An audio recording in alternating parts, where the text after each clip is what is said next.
Mute your video, please. Mute.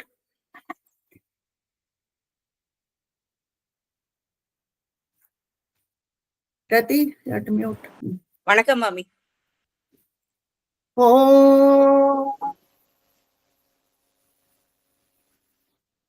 शुक्लां वरदरं विष्णुं शशिवर्णं चतुर्भुजं प्रसन्नवदनं ध्यायेत् सर्वविघ्नोपशान्तये। गुरुर्ब्रह्मा गुरुर्विष्णु गुरुर्देवो महेश्वरः गुरुः साक्षात् परं ब्रह्म तस्मै श्रीगुरवे नमः। कृष्णाय वासुदेवाय देवकी नन्दनाय च नन्दगोपकुमाराय गोविन्दाय नमो नमः। आदौ देवकी देवी गर्भजननौ गोपीगृहे पालनौ मायापूतन जीवितापहरणौ गोवर्धनोद्धारणौ कंसचैतन गौरवादिहननौ कुन्तीसुधापालनौ एतद्भागवतं पुराणकथितं Shrikrishna लीलामृतम्. Vishalam, your video is on. Video is on. Mute your video, please. My God.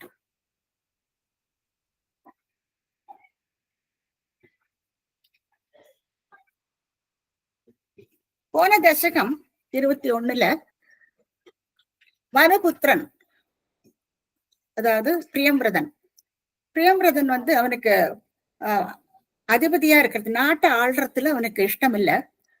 அப்போ நாரதர், பிரம்மா, மனு, அவருடைய அப்பா 3 பேருமா வந்து எப்படியான உலகத்தை நீ ஆளத்தான் வேணும் அப்படின்ட்டு சொல்லி அவனை மோட்டிவேட் பண்றான். அப்போ அவன் தன்னுடைய ரதத்தை எடுத்துட்டு போயிட்டு அது உலகத்தை எப்படி சுத்துறா அதெல்லாம் நம்ம இன்னைக்கு பார்த்தோம். அப்போ அந்த ஸ்பீட்ல வந்து அந்த 7ஆ பிரிஞ்சு விடுறது, உலகமே 7ஆ பிரிஞ்சு விடுறது அந்த ஸ்பீட்ல போகும் பொழுது. அந்த 7 பிரிவுகளையும் சமுத்திரம் சூழ்ந்துக்கிறது. இந்த சமுத்திரத்தோட தன்மையெல்லாம் நம்ம பார்த்தோம். அவனுடைய பேரும் அன்னைக்கு நான் சொல்லியாச்சு. அவனுக்கு வந்து 10 குழந்தைகள், 10 புத்திரர்கள் பிரியம்பிரதனுக்கு. அதுல 3 பேர் சன்னியாசம் வாங்கிட்டு விடுறா. பாக்கி 7 பேருக்கு அந்த 7 தீவுகளை பிரிச்சு கொடுக்குறான். அதுல ஆக்னேதரனுக்கு வந்து ஜம்பு தீவு வந்து ஆக்னேதரனுக்கு கிடைக்கிறது. ஆக்னேதரன் வந்து தன்னுடைய 9 பேருக்கு அதை 9ஆ பிரிச்சு 9 கான்டினென்ட்டாக பிரிச்சு அந்த ஜம்பு தீவத்தை 9 பேருக்கும் கொடுத்துடுறான். சோ இதைதான் நம்ம லாஸ்ட் வீக் நம்ம பார்த்தோம். இதுதான் ஜம்பு தீப வர்ணனை, புவன கோஷ வர்ணனைன்னுட்டு பாகவதத்துல போட்டிருப்பான். அந்த காலத்திலேயே அவ எவ்வளவு அழகா இந்த உலகத்தையே பிரிச்சிருக்கா பாருங்க, கான்டினென்ட்டா பிரிச்சு அதை அந்த சமுத்திரங்கள் கணக்கு அளவு எஸ்டிமேஷன் எல்லாமே அவ்வளவு பர்ஃபெக்டா இருக்கு. ரொம்ப ஆச்சரியமா இருக்கு. நமக்கு எப்படி வாழையில இந்த மாதிரி எல்லாம் பண்ண முடியுது, ரொட்டேஷன் ரெவல்யூஷனை வச்சுட்டே அவ பண்ணியிருக்கா அதெல்லாம். அப்போ இப்ப எல்லாம் வேற வேற பேர்ல இருக்கு அதெல்லாம். எனிவே இப்போ இந்த ஜம்பு தீபம் இதை வந்து இந்த மந்திரங்கள்ல எல்லாம் நம்ம உபயோகிக்கிறோம். அதையும் நான் இன்னைக்கு உங்களுக்கு எடுத்து சொன்னேன். அதாவது நம்ம எந்த இடத்துல உட்கார்ந்து என்ன பண்றோங்கிறதெல்லாம் அந்த சங்கல்பத்துல வரது இல்லையா. ஜம்பூத்து, பாரத கர்ஷே, பாரத வருஷே, பரதகண்டே, இப்படி வரிசையா நம்ம சொல்லிட்டே போவோம். சோ அதனுடைய சிக்னிபிகன்ஸ் என்னங்கிறது நமக்கு தெரியணும் இல்லையா. இந்த ஜம்பூத்வீபம்னா என்ன, அதுல பரதகண்டம்னா என்ன, அப்புறம் நம்ம எங்க உட்காந்துருந்து என்ன பண்றோம், இந்த மாதிரி வரிசையா எல்லா இன்ஃபர்மேஷனும் நம்ம வந்து ஒரு சங்கல்பம் பண்றத சொல்றோம் நம்ம. இப்போ அந்த ஜம்பூத்வீபம் இதை வந்து ஆக்னேதரன் இந்த தன்னோட 9 பேருக்கு பிரிச்சு கொடுக்குறான் இல்லையா. அவனுக்கு இந்த தீவு கிடைச்சிருக்கு. இந்த ஜம்பூத்வீபம்ங்கிறது இப்ப தீபகற்பம், ஐலண்டு இதெல்லாம் நம்ம வந்து ஜாகிரபியில படிச்சிருக்கோம். சோ இது வந்து ஜம்பூத் தீபம்னு சொல்லுவா, ஜம்பூத் தீபம் அப்படின்ட்டு சொல்றாவ. ஏன்னா நாடு இருக்கு, லேண்ட்ஸ்கேப், அந்த லேண்ட்ஸ்கேப் வந்து 3 பக்கம் சமுதிரத்தினால சூழ்ந்திருக்கும். தீவு என்னன்னா எப்படி என்னன்னா முழுக்க சமுதிரத்தினால சூழ்ந்திருக்கும். இப்போ அந்த 7 தீவுகள் நம்ம பார்த்தோம் இல்லையா, அந்த 7 தீவுகளும் எப்பவுமே சமுதிரத்தால சூழ்ந்திருக்கும். ஆனா தீபகற்பம்னு சொல்லும் பொழுது அது லேண்ட்ஸ்கேப் இருக்கும். அது ஒரு பக்கம் முழுக்க வேற நாடுகள்லாம் நம்ம பாக்குறோம் இல்லையா. இந்தியாவுக்கு மேல ரஷ்யா, சென்ட்ரல் ஏஷியாலாம் வருது. கீழே வந்து சமுத்திரங்கள் சூழ்ந்திருக்கும். இந்த ஜம்பூத்வீபத்தை பத்தி நம்ம அந்த 9 பிரிவுகளை பத்தி நம்ம லாஸ்ட் வீக் நம்ம பார்த்தோம். ஜம்பூத்வீபம்ங்கிறது மேருமலைக்கு அடிவாரத்துல இருக்கு. இங்க ஜம்பு நதி ஓடுறது. இந்த இடத்துல வந்து இதையும் 9 பிரிவுகளாக பிரிச்சிருக்காரு இல்லையா? 9 பிரிவுகளாக பிரிச்சு தன்னோட 9 பிள்ளைகளுக்கு கொடுத்துருக்கான் ஆக்னிதரன். அதுல முதல்ல இருக்கிறது வந்து இளாவிரதம். அந்த இளாவிரதம்ங்கிறது வந்து மத்தியில இருக்கு. அப்போ மத்தியில அதை முதல்ல எடுத்துட்டு பாக்கி உள்ள கண்டங்கள், பாக்கி உள்ள கான்டினென்ட்ஸ்னு சொல்றோம் இல்லையா, அதெல்லாம் இதை சுத்தி இருக்கு. கிழக்கு மேற்கு 4 திக்குகளையும் இது சுத்தி இருக்கும். அதை நம்ம போன வாரம் வந்து டீட்டெயில்டா நம்ம பார்த்தோம். முதல்ல வந்து இளாவிரதம். இந்த இளாவிரதம் வந்து மத்தியில இருக்கு. அந்த இளாவிரதத்துல வந்து பிரதானப்பட்டவள் வந்து கௌரி, அவளை சுத்தி வனிதைகள் இருக்கா. அந்த அந்த இடத்துல அந்த கான்டினென்ட்ல வந்து புருஷனா இருக்கப்பட்டவர் சிவபெருமான் மட்டும்தான். அது சாபம் இருக்கு, அதை பத்தி நான் இன்னைக்கு சொன்னேன். ஏன்னா அந்த முனிவர்கள் எல்லாம் அந்த சமயத்துல திடீர்னு நுழைஞ்சு விடுறா. இப்ப பார்வதி ரொம்ப வெக்கப்படுறாளாம். அவ தனிமையில இருக்கும்போது வள்ளம் வந்துடுறா. அப்ப அவளை திருப்திப்படுத்த வேண்டி அவர் சொன்னாலும் இந்த இந்த பிரிவுக்கு யாரு வராளோ உடனே பொண்ணாயிடுவான்னுட்டு ஒரு சாபம் இருக்கு. அப்ப அதனால அங்க இருக்கப்பட்ட ஒரே ஒரு புருஷன் சிவபெருமான் மட்டும்தான். அந்த சிவபெருமான் அர்த்தநாரீஸ்வர உருவத்துல வந்து சங்கர்ஷ்ண மூர்த்தியை வழிபடுறார். சங்கர்ஷ்ண மூர்த்தியை வழிபடுறார். சோ இத வந்து இளாவிரதத்துல. அடுத்து வந்து பத்ராசிரமம். இந்த பத்ராசிரமம்ங்கிறது வந்து அதனுடைய கிழக்கு பகுதியில இருக்கு. அங்க வந்து அதாவது இளாவிரதத்துக்கு கிழக்கு பகுதி. சோ இது ஒவ்வொன்றையும் நம்ம டீட்டெயில்டா நம்ம பார்த்துட்டே போனோம். அந்த இடத்துல வந்து பத்ராசிரவர்கள் அப்பேற்பட்டவா, அவ பேரு அப்படி. அவ வந்து ஹயக்ரீவரை வணங்குறான். இந்த ஹயக்ரீவரை பத்தி உங்களுக்கு ஏற்கனவே தெரியும். இன்னைக்கு நிறைய கதைகள் எல்லாம் அதுக்கு பின்னால் இருக்கிறத நான் சொன்னேன். இவர் வந்து வேதத்தை எல்லாம் மீட்டு பிரம்மாவுக்கு கொடுப்பார். அப்பதான் அவருக்கு வந்து அடுத்த நாளைக்கு சிருஷ்டி காரியங்கள் எல்லாம் தொடங்க முடியும். அப்போ ஹயக்ரீவர் இந்த உபாசனை பண்ணியிருந்தானா வித்யாரபம் கிடைக்கும். நிறைய பேர் வந்து ஹயக்ரீவ மூர்த்தியை வழிபடுவார். அதுக்கு மேல நான் சொல்ல வேண்டிய அவசியம் இல்லை, உங்களுக்கு நல்லாவே தெரியும். அது போல ஸ்லோகங்கள் எல்லாம் நிறைய இருக்கு. அதுக்கு அடுத்தது வந்து சவுத்துக்கு வரோம் நம்ம, தட்சிண கதை. அந்த தட்சிண பாகத்துல வந்து நம்ம பாக்குறது வந்து ஹரிவர்ஷம். இந்த ஹரிவர்ஷத்துல வந்து பிரகலாதன் தான் முக்கிய புருஷனுங்க. இப்போ பிரகலாதன் வந்து மத்தவாளோட உங்களுக்கு நல்லா தெரியும் நரசிம்ம மூர்த்தியை வழிபடுறார் இங்க பிரகலாதன். இப்ப வந்து இந்த ஒவ்வொரு கண்டத்தை சொல்லும் பொழுதும் கட்டத்தில வந்து என்ன சொல்லுவாருன்னா தியாயாமின்னு அவரும் சொல்லிக்கிறார். நானும் பகவானை வந்து அந்த ரூபத்துல நான் வணங்குறேன்னு சொல்றாரு அவர். அப்போ இதுல இருந்து பிரபஞ்ச வடிவமாவே பார்த்துதான் நம்ம எடுத்துக்கிறோம் இல்லையா. ஒவ்வொரு இடத்துல பகவான் ஒவ்வொரு ரூபத்துல அவ வணங்கி இருக்கா, ஒவ்வொரு இடத்துல ஒவ்வொரு விதத்துல வணங்கி இருக்காவா. சோ அதுக்கு எவ்வளவு விசேஷம் பாருங்க, எவ்வளவு தூரத்துக்கு ஹரிநாராயணனுடைய அந்த மகத்துவம் பரவி இருந்ததுங்கிறது நமக்கு நன்னா தெரிய வருது. சோ இந்த ஹரிவர்ஷத்துல வந்து பிரகலாதன் அவர் வந்து நரசிம்மமூர்த்தியை வழிபடுறார். அதனால உள்ள லாபங்கள் அதெல்லாம் நான் இன்னைக்கு பார்த்தாச்சு. நம்ம பயத்துல இருந்து விடுபடலாம், நிறைய இருக்கு. அடுத்தது வந்து கேது மாலம். இந்த கேது மாலம் வந்து வெஸ்ட் சைடுக்கு வெஸ்டுக்கு வரும். இப்போ வெஸ்ட்ல வந்து கேது மாலம். இங்க வந்து மகாலட்சுமி அவள் வந்து பிரம்மாவுடைய புத்திரர்கள், பிரம்ம புத்திரர்கள் அவளுடைய சூழ அவள் வந்து பகவான வந்து காமதனம்னு சொல்றார். அதாவது மன்மதனாக உபாசிக்கிறாளாம். மன்மதனோ கொள்ளை அழகு. சோ மன்மத ரூபத்துல இருக்கிற பகவான இங்க வந்து உபாசனை பண்றாளாம் மகாலட்சுமி. சோ நீங்க பாருங்க, காமதனும் பஜே துவாம் அப்படின்னு சொல்றார் பட்டத்திரி இந்த ஸ்லோகத்துல. அதுக்கு அடுத்தது வந்து ரம்யகம்ங்கிற பேரு. ரம்யகம். இந்த ரம்யகங்கிற இந்த கண்டத்துல வந்து மனு யாருன்னு உங்களுக்கு நல்லா தெரியும். மனு வந்து யாரை இங்க பண்றான்னு மத்ஸ்யாவதாரம் இங்க பார்க்கலாம். நம்ம இங்க வந்து மத்ஸ்ய மூர்த்தியாக வணங்குறார் மனு. மத்ஸ்யாவதாரம் பின்னால படிப்போம். இப்போ நம்மளை ஆண்டு இருக்கிற மனு வந்து வைவஸ்தவ மனு.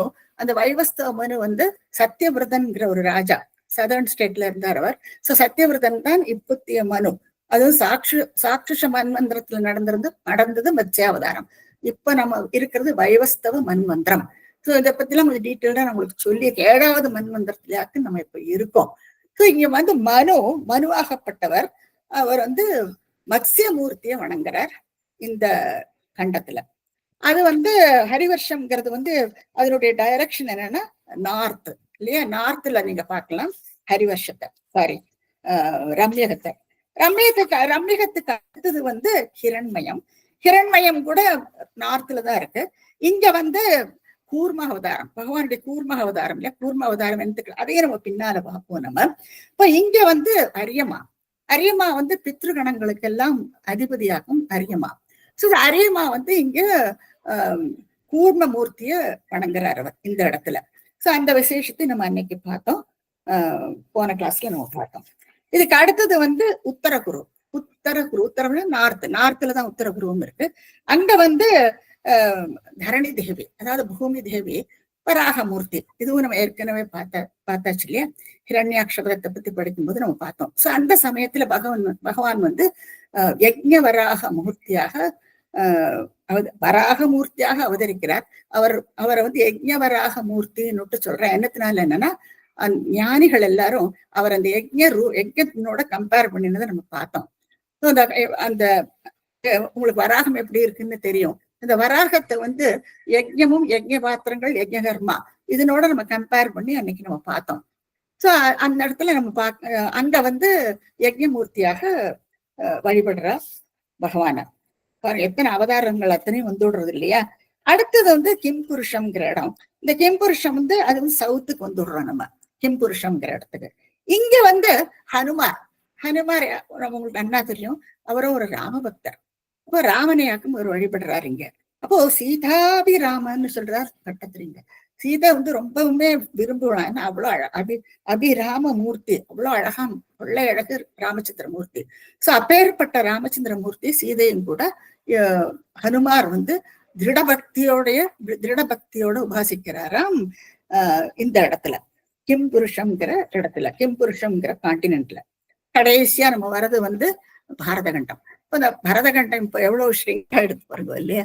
ஸோ அந்த எக்ஸ்ட்ரீம் சவுத்துக்கு வரும், அதாவது என்டையர் சென்ட்ரல் ஏஷியா எடுத்தானே எக்ஸ்ட்ரீம் சவுத்துக்கு வந்தோட தான் நம்ம இந்த பரதகண்டத்தை பாக்குறோம். ஸோ அதையும் நான் இன்னைக்கு கிளியரா காமிச்சு கொடுத்தேன் உங்களுக்கு. ஸோ இந்த பரதகண்டத்துல வந்து இப்பவும் அந்த பத்ரிகாசிரமத்துல வந்து நரநாராயணர் இப்பவும் இருக்கா. அவ வந்து எல்லாருக்கும் உபதேசம் பண்ணிட்டு இருக்கிறது ஐதீகம் இல்லையா. இந்த நரநாராயண அவதாரத்தையும் நம்ம பார்த்தோம். இது வந்து ஒரு ரெட்டப்பிறவையா வர்றார் அவர். சகசிர கவச்சன்ங்கிற ஒரு அசுரனை வந்து வதம் பண்றார் அவர். அதுக்கப்புறமா அவர் வந்து இந்த பத்ரிகாசிரமத்துல இருந்துட்டு தானும் பிராக்டிஸ் பண்ணிட்டு ப்ரீச்சும் பண்றார் அவர் இது இல்லையா. அது நம்ம அன்னைக்கு நான் அதை பத்தி விரிவா சொன்னேன் உங்களுக்கு. ஸோ இந்த நரநாராயணனை நாரதர் இப்ப நம்ம எல்லாருமே வணங்கிட்டு இருக்கோம் இந்த பரதகண்டத்துல. இப்பவும் அவர் இருக்கிறதா நம்ம வந்து பிலீவ் பண்றோம். பத்ரிகாசிரமத்துல அவர் கோவில் எல்லாம் இருக்கு அந்த இடத்துல. இப்போ வந்து இந்த 9 கான்டினென்ட்டை வந்து நம்ம இந்த மேப்ல நம்ம பார்த்தோம் இல்லையா. ஜம்பு மேப் எடுத்துட்டோம்னா இது இந்த மேப்ல விஷ்ணு புராணத்து மேப் பார்ப்போம். அப்போ பரதகண்டம் எங்க இருக்கு பாருங்க.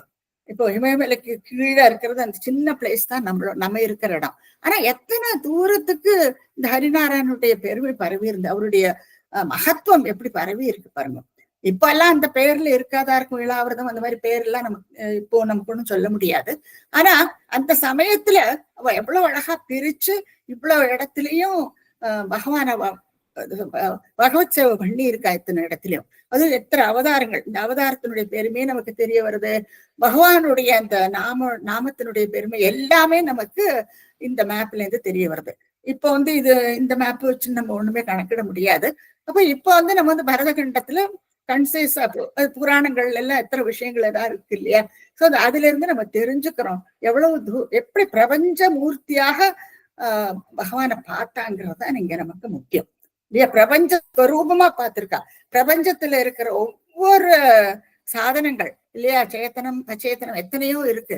சோ எல்லாத்திலையுமே அந்த பகவத்வம் ஊடுருவி இருக்குங்கிறத நம்ம இந்த ஒரு தசகத்துல இருந்து நம்ம தெரிஞ்சுக்கிறோம். நீங்க புவனகோஷ வர்ணனை பாகவதத்துல எடுத்தாலும் அதுக்கு நோஷன் நிறைய 4-5 அத்தியாயத்துல சொல்லி இருக்கு. உங்களுக்கு இன்ட்ரெஸ்ட் தான் நீங்க படிச்சுக்கலாம். பட் அது வந்து லாட் ஆஃப் ஜியோகிராஃபி மெஷர்மெண்ட் அது இது எல்லாம் பிரமாதமா கொடுத்துருப்பா. அதெல்லாம் படிச்சு ஒவ்வொன்றா கிரகிச்சுக்கிறதுக்கே எவ்வளவு டைம் வேணும் நமக்கு. எனவே அது ரொம்ப சுருக்கி ரொம்ப அழகா வட்டத்திரி நமக்கு அழகா கையில கொடுத்துருக்காரு ஒரு நக்ஷல் மாதிரி. சோ அதனால நம்ம அட்லீஸ்ட் இது மாதிரி இந்த ஒரு சின்ன விஷயங்களான்னு நம்ம தெரிஞ்சுக்கிறோம். இப்ப அடுத்து வந்து இப்ப ஒரு தீவோட சமாச்சாரங்களை பார்த்தோம் இல்லையா. அதாவது இந்த 7 தீவுல ஒரு தீவு ஜம்பூத்வீபம். அந்த ஜம்பூத்வீபத்துடைய 9 கான்டினென்ட்ஸை நம்ம பார்த்தோம். ஆக்னேயதரன் தன்னுடைய 9 குழந்தைகளை கொடுத்திருக்கான். அதுல வந்து நாபி நாபிதான் இந்த பரதகண்டம், ஞாபகம் வச்சுக்கோங்க. அது நம்ம ஏற்கனவே பார்த்தாச்சு, இதுக்கும் ப்ரீவியஸ் தசகத்துல நம்ம பார்த்தாச்சு நாபியோட தர்மத்தை. அப்புறம் பாக்கி உள்ள வேற எல்லாம் அந்த கண்டத்தினுடைய பேரும் அவளுடைய பேரும் ஒன்னேதான். கேத்துமாலம், அந்த ரம்யகம், இதெல்லாம் அவளுடைய பேர்லயே இருக்கும். அவளுடைய பேரு அந்த கண்டத்தினுடைய பேரு சேமா இருக்கும். ஆனா இது ஒண்ணு மட்டும், பரதகண்டம் மட்டும் பரதனுக்கு பின்னால, அதுவும் நம்ம பார்த்தோம் ரிஷப சரித்திரத்துல நம்ம ஏற்கனவே பார்த்தோம். பரதகண்டம்னு என்ன எப்படி பேரு வந்ததுங்கிறத நம்ம பார்த்தோம்.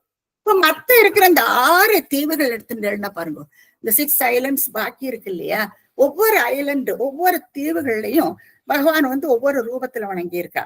பிரபஞ்ச சுரூபம் பாருங்க. அப்போ பிளாக்ஷத்தீவுல வந்து சூரியனா வணங்கி இருக்கா, சூரிய தேவனாக பகவானை வந்து வணங்கி இருக்கா.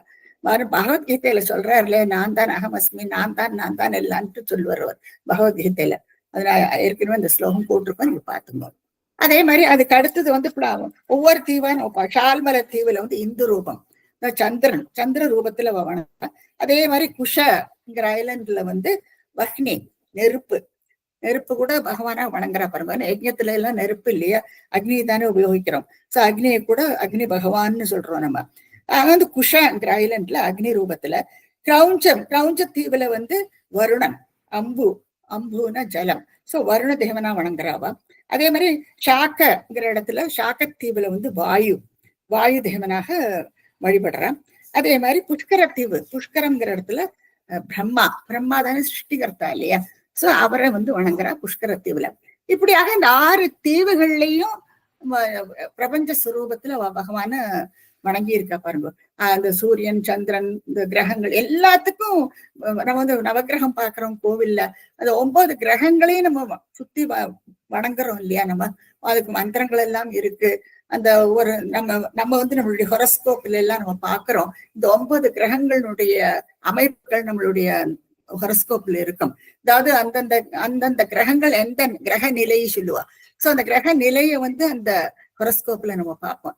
சோ இதனுடைய இன்ஃபுளுயன்ஸ் நமக்கு இருக்குங்கிறத நமக்கு இந்த ஜாதகத்துல இருந்து நம்ம தெரிஞ்சுக்கிறோம். சூரியனோ சந்திரனோ எந்த கிரகங்களோ இதனுடைய நிறைகள்ல இருந்து நம்மளுடைய அதனுடைய இன்ஃபுளுயன்ஸ் எவ்வளவு தூரம் நம்ம மேல இருக்கு. நீங்க பார்க்க போறேன்னா அஸ்ட்ரானமி அண்ட் அஸ்ட்ராலஜி, இது ரெண்டும் it was very strong in India even now இல்லையா. ரொம்ப தூரத்துக்கு அதுல கணக்கெல்லாம் போட்டு ரொம்ப அழகா பண்ணி வச்சிருக்கா. கரெக்டா நம்ம டைம் இருந்து அந்த இதுல கணிச்சிருந்தானா சொல்றதெல்லாம் கரெக்டா அமையும். we believe all that இல்லையா. சோ அப்படியாக இந்த 6 தீவுகளையும் இந்த பிரபஞ்ச சுரூபத்துல வணங்கினான். அடுத்து வந்து சந்தியா காலத்துல சிம்சுமார வடிவத்துல வணங்குறான், சந்தியா நேரத்துல இல்லையா. அந்த நரக வேதனையை அனுபவிக்கிறோம் இல்லையா நம்ம நிறைய எல்லா விதத்திலையும். அப்ப அந்த நரக வேதனை விடுபடுறதுக்கு இந்த சந்தியா காலத்துல வந்து என்ன பண்றாங்கன்னா இந்த சிம்சுமார வடிவம், இந்த சிம்சுமார வடிவம் வந்து தேள் மாதிரி இருக்கு பாருங்க. ஒரு ஜலஜந்து, டால்பின் இதெல்லாம் நீங்க பார்த்திருப்பேன். சோ ஒரு ஜலஜந்து மாதிரி இருக்குன்னா இது ஒரு கற்பனை தான். அதாவது நீங்க வானத்துல பார்க்கும் பொழுது, ஸ்கைல பார்க்கும் பொழுது இந்த நட்சத்திரங்கள், கிரகங்கள் இதெல்லாம் நீங்க வந்து ஒரு வாலு மாதிரி பார்க்கலாம் நீங்க இது வானத்துல. சோ அத வந்து ஒரு கற்பனையா சொல்லியிருக்கா அவ. சோ இந்த சிம்சுமார வடிவத்துல துருவ நட்சத்திர இருந்து ஆரம்பிக்கிறா. அதுக்கு ஒரு விளக்கம் உண்டு. என்னத்தினால என்ன, துருவ நட்சத்திரம் தான் இந்த போல் ஸ்டார் சொல்றோம், எக்தம் நார்த்ல இருக்கு. சோ அது ரொம்ப டிஸ்டன்ஸ்ல இருக்கிறதுனால அது ஸ்டில் ஸ்டேஷனரியா இருக்கிற மாதிரி நமக்கு தெரியும். ஆனா எதுவுமே பிரபஞ்சத்துல ஸ்டேஷனரியில எல்லாமே சுத்திட்டு தான் இருக்கும். ஆனா அது ரொம்ப தூரத்துல இருக்கு, அதனால அதனுடைய ரெவல்யூஷன்லாம் நம்மளால பார்க்க முடியாது. அப்போ அந்த ரொம்ப டிஸ்டன்ஸ்ல இருக்கனால மற்ற கிரகங்கள், நட்சத்திரங்கள் எல்லாம் துருவ நட்சத்திரத்தை சுத்தி வருமா. அப்போ வாலில இருந்து தொடங்குறாவா. வால்ல வந்து துருவ நட்சத்திரத்தை வச்சுட்டு அது அங்க வால்ல ஸ்டேபிளா இருந்து அந்த இது சுத்தி வர மாதிரி மற்ற நட்சத்திரங்கள், கிரகங்கள் எல்லாம் சுத்தி வருமா. சோ அதை நம்ம வந்து முடியற அளவுக்கு என்னெல்லாம் பார்க்க முடியுமோ அதெல்லாம் நமக்கு வானத்துல பார்க்க முடியும். லைக் இன்னும் நம்ம சில கிரகங்களை நம்ம பார்க்க முடியறது. பிளானட்ஸுக்கு லைட்டு கிடையாது இல்லையா. அப்போ அந்த சன்லைட் விழுந்தாதான் நமக்கு பிளானட்ஸ் காண முடியும். நமக்கு நட்சத்திரங்களை நீங்க பார்க்கலாம். சோ நட்சத்திரங்கள் லைட் இயர் இந்த கால்குலேஷன்லாம் நீங்க ஸ்கூல்ல படிச்சிருப்பேன். ரொம்ப தூரக்கே இருக்குது எல்லாம். சோ எல்லாமே மூவ்மெண்ட்ல தான் இருக்கும். இந்த சப்தரிஷி மண்டலம் இதெல்லாம் ஓரளவுக்கு நமக்கு அந்த இதுல இன்ட்ரெஸ்ட் இருந்ததுன்னா நம்ம லொகேட் பண்ண முடியும். வானத்துல சில அன்னைக்கு பளிச்சுன்னு நல்லா இருக்கும். அதாவது கிளவுடி டேஸ்ல எல்லாம் நம்மளால பார்க்க முடியாது, மற்ற நாட்கள்ல நம்ம நல்லா பார்க்க முடியும். சோ இங்க வந்து பெரியவாள்லாம் என்ன பண்றாங்கன்னா சந்தியா காலத்துல அதுக்கு மந்திரங்கள் எல்லாம் உண்டு. இந்த சிம்சுமார வடிவத்தை வணங்குறாளாம். அதாவது இந்த இதனுடைய இன்ஃபுளுன்ஸ் நமக்கு இருக்குங்கிறத காட்டுறதுனால இந்த பிரபஞ்ச சுரூபமா பகவானை பாக்குறான்றது நமக்கு நல்லா தெரியாது. கடைசியாக பாதாள லோகம். பாதாள லோகத்துல வந்து சேஷத்தின் அனந்தனா பாக்குறா. அப்ப இந்த அனந்தனை வந்து நாகஸ்திரிகள் சுத்தி அவ வணங்குறா. அப்போ அந்த ஏக ஒரு குண்டலம் ஒரு காதுல இருக்கு. அந்த ஒரு குண்டலத்தோட விளக்கமும் நான் இன்னைக்கு சொன்னேன். அப்போ அது வந்து ஆக்சுவலா பார்க்க போனா பகவான் 2 காதலையும் போட்டு இருப்பார் இல்லையா. ஒண்ணு வந்து சாங்கியம், ஒண்ணு யோகமா. அந்த சாங்கியம்ங்கிறது வந்து கபிலர் எடுத்துட்டாராம், அந்த யோகம்ங்கிறது வந்து ஆதிசேஷன் எடுத்துட்டாராம். அதனாலதான் அந்த ஆதிசேஷனோட அவரை போடும் பொழுது அந்த ஒத்த குண்டலத்தோட போடுவா. இன்னொன்னு வந்து இந்த ரோப் மாதிரி இருக்கு இல்லையா. இப்ப பாம்பை நீங்க பார்த்தீங்கன்னா அது வளைஞ்சு இருக்கும். அப்போ அந்த ரோப்பு அது பாக்குறதுக்கு ஒரு குண்டலம் மாதிரிதான் இருக்கும். இப்ப நீங்க இந்த படத்துல பார்த்தேன்னா ஒரு குண்டலம் மாதிரி இருக்கு அந்த ரோப்பு. சோ அந்த மாதிரி நம்ம அதெல்லாம் நம்மளுடைய கற்பனை தான். அது மாதிரி அதனாலதான் ஏகைக குண்டலன்னு எழுதியிருக்காரு அவர். இல்ல ஒரு குண்டலத்தோட ஆதிசேஷன் நாகஸ்திரிகள் சுத்தி இருந்து வணங்குறா. அப்போ அந்த மாதிரி ஒவ்வொரு இடத்துல ஒரு இடம் பாக்கி விடாம அந்த பகவத் ஸ்வரூபத்தை வணங்கி இருக்காங்கிறது நமக்கு தெரியுது. இப்படியாக நம்ம ஜம்பூத் வர்ணனே அப்புறம் இந்த உலகத்தினுடைய புவன கோஷ வர்ணனைன்னு தான் நீங்க பாகவதத்துல பார்க்கலாம். புவனம்னா அது என்டையர் வேர்ல்டு கம்ப்ளீட்டா. அதுல வந்து நம்ம இப்ப ஜம்பூத் பாக்குறது நம்ம பரதகண்டம், ஏஷியா அந்த பகுதியை மட்டும்தான் நம்ம டீட்டெயில்டா பார்த்தோம் இல்லையா. அந்த 9 கண்டங்கள் எங்கெங்க ஆக்குங்கிறத நம்ம டீட்டெயில்டா பார்த்தோம். மற்றபடி நீங்க அதுல போனீங்கன்னா என்ன மத்த எல்லா லைக் இன்னும் சொல்றது தீவுகள் எல்லாமே அமெரிக்கா, ஆப்பிரிக்கா, ஆஸ்திரேலியா இது எல்லாமே அதுல வந்திருக்கும். அப்புறம் வந்து இது இப்போ சிலபஸ்ல வந்து டீச் பண்றா ஸ்கூல்ஸ்ல எல்லாம் இது ஐசோலேஷன் சொல்றா. அதாவது இந்த பாகவதத்து வர்ணனை எப்படின்னா தேர ஓட்டின்னு போய் பிரிக்கிற மாதிரி இல்ல சொல்லியிருக்கா. அதுல அவரோட அந்த செலஸ்டியல் கார்ல போகும் பொழுது அது வந்து கிழிக்கிறது, 7ஆ பிரிக்கிறதுன்ட்டு பார்த்தோம். 7 பிரிவுகளா பிரிஞ்சு போயிடுத்து வேர்ல்டு முழுக்க. அதைத்தான் ஜாகிரபிக்கல் ஐசோலேஷன் அந்த டாபிக்ல நம்ம படிப்போம் ஸ்கூல்ல எல்லாம். அது எப்படின்னா இந்த ஆஸ்திரேலியா வந்து முதல்ல சென்ட்ரல் ஏஷியா கூட இருந்தது. ஆனா இப்ப வந்து அது பிரிஞ்சு போயிடுது இல்லையா. பிரிஞ்சு என்னத்தினாலன்னா அந்த சமுத்திரம் நடுவுல போயிட்டு அது வெட்டி விடுறது. இப்போ நம்ம பார்க்கலாம் lot of changes taking place. இப்பெல்லாம் திடீர்னு எருமலை மாதிரி வந்து பெரிய மலை உருவாகும். திடீர்னு இருக்கிற மலையில ஐஸ் மலையெல்லாம் அப்படி உருகி கீழே கிளேசியர் எல்லாம் சமுதிரத்தோட கலக்கிறது. இந்த மாதிரி நிறைய பினாமினா நம்ம இப்ப பார்த்துட்டே இருக்கோம். சோ நம்ம உலகத்துல பாக்குறதெல்லாம் இதெல்லாம் எப்பவுமே ஒரே மாதிரி இருக்காது. எப்பவுமே சேஞ்சஸ் நடந்துட்டேதான் இருக்கும். ஆனா இதெல்லாம் எவ்வளவு அழகா கெஸ் பண்ணி எத்தனையோ வருஷத்துக்கு முன்னால எல்லாம் எழுதி வச்சிருக்கா பாருங்க இல்லையா. அப்போ நம்ம எல்லாம் நிறைய மிஸ் பண்ணிட்டோம்னு தோன்றது. எனவே இப்போ இது பாகவத புராணம் படிக்கிறதுக்கு காரணம் அது பட்டத்திரி சுருக்கி கொடுத்துருக்கிறதுக்கு காரணம் நமக்கு ஒரு சான்ஸ் கிடைச்சது இல்லையா. நம்ம எங்க இருக்கோம், நம்ம எந்த இடமாக்கும் நம்மளோடது, இது எப்பேற்பட்ட இடம் இல்லையா, எல்லாமே அதனுடைய இது முக்கியத்துவம் என்ன, பகவானுடைய முக்கியத்துவம் எல்லாம் நிறைய இன்ஃபர்மேஷன் நமக்கு தெரியறது. இப்ப நம்ம வந்து என்ன நினைச்சுக்கிறோம்னா இதெல்லாம் ஆன்மீகம் மெய்ஞானம் அப்படி இப்படின்னு பெரிய லெக்சர் கொடுப்போம். ஆனா இதுல எத்தனை சயின்ஸ் இன்வால்வ்ங்கிறது நம்ம தெரிஞ்சுக்கணும். எத்தனை சயின்டிபிக்கா கால்குலேட் பண்ணி சொல்லியிருக்கா பாருங்க இல்லையா. ரொம்ப ஆச்சரியமா இருக்கு. அந்த காலத்துல அவள்கிட்ட அந்த மாதிரி எக்யூப்மெண்ட்ஸ் இருந்ததா இல்லையா நமக்கு ஒண்ணுமே தெரியாது. இப்போ வர நம்ம கிட்ட நிறைய எக்யூப்மெண்ட்ஸ் இருக்கு. இப்போ வந்து கன்கார்டு ஜெட்னு சொல்றா. அந்த ஜெட் வந்து ரொம்ப அதிவேகமா போகும். அது வேகமா போகும். அது அந்த வேகமா போகும் பொழுது அந்த டிஸ்டன்ஸ் அதை கவர் பண்ணி விடுறது, ஃபியூ மினிட்ஸ்ல அவ கவர் பண்ணி விடுறது. அப்ப அதைத்தானே குறிக்கிறது. பிரியம்பிரதன் வந்து அவரோட செலஸ்டியல் காரை எடுத்துட்டு சூரியனோட ஸ்பீடோட வேகத்துல போனான்னா ஜஸ்ட் இமேஜின் எத்தனை ஸ்பீட்ல போயிருக்கணும் அவனோட வெஹிக்கிள். இந்த கன்கார்ட் ஜெட்னு சொல்ற அது மாதிரி வச்சுக்கலாம் நம்ம. இப்ப அது எப்படி அத்தனை ஃபாஸ்டா போய் ஒரு பகுதியில இருந்து இன்னொரு பகுதிக்கு ஃபியூ மினிட்ஸ்ல போய் எத்தி விடுறது. இப்போ அதெல்லாம் யூஸ் பண்றதுல இப்போ என்ன impossible, nobody can travel in that. So அந்த மாதிரி ஒரு இது. ஆனா அந்த காலத்துல அவன் போனான்னு சொல்றது அந்த இன்ஃபர்மேஷன் நமக்கு இருக்கு இல்லையா, புக்ல இருக்கு. சோ மேபி க்ளூஸ் அவளுக்கு அதுல இருந்து கிடைச்சிருக்கணும். வாட் எவர் இட் இஸ், அதெல்லாம் நம்மளுடைய கற்பனையில விடணும். ஆனா இப்ப நம்ம நடக்கிற நடப்புகள் எல்லாம் பார்த்தானா அத்தனை விஷயங்களும் நம்ம கிரந்தங்கள்ல இருக்குங்கிறத நம்ம தெரிஞ்சுக்கணும். சோ நம்ம கிரந்தங்களை நம்ம விடக்கூடாது.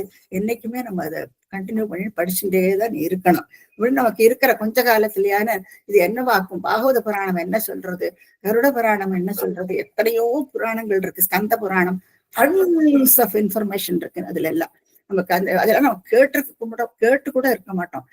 அதெல்லாம் டீப்பா போய் படிச்சு நமக்கு சொல்லி கொடுக்குறோன்னு, நம்ம ஏதோ கான்வென்ட் ஸ்கூல்ல படிச்சு 2 வார்த்தை இங்கிலீஷ் பேசிருந்து அமெரிக்கால போயிட்டு ஒரு வேலை கிடைச்சதுன்னா, when you find dollars, in your hand, you feel your life is over இல்லையா, எல்லாம் கிடைச்சாச்சுங்கிற ஒரு திருப்தியில நம்ம போயிட்டு இருக்கோம். ஆனா எத்தனை இன்ஃபர்மேஷன் எத்தனை இதை நம்ம மிஸ் பண்ணிருக்கோங்கிறது பின்னாலதான் நமக்கு தெரியுது. Anyway, that is how it is.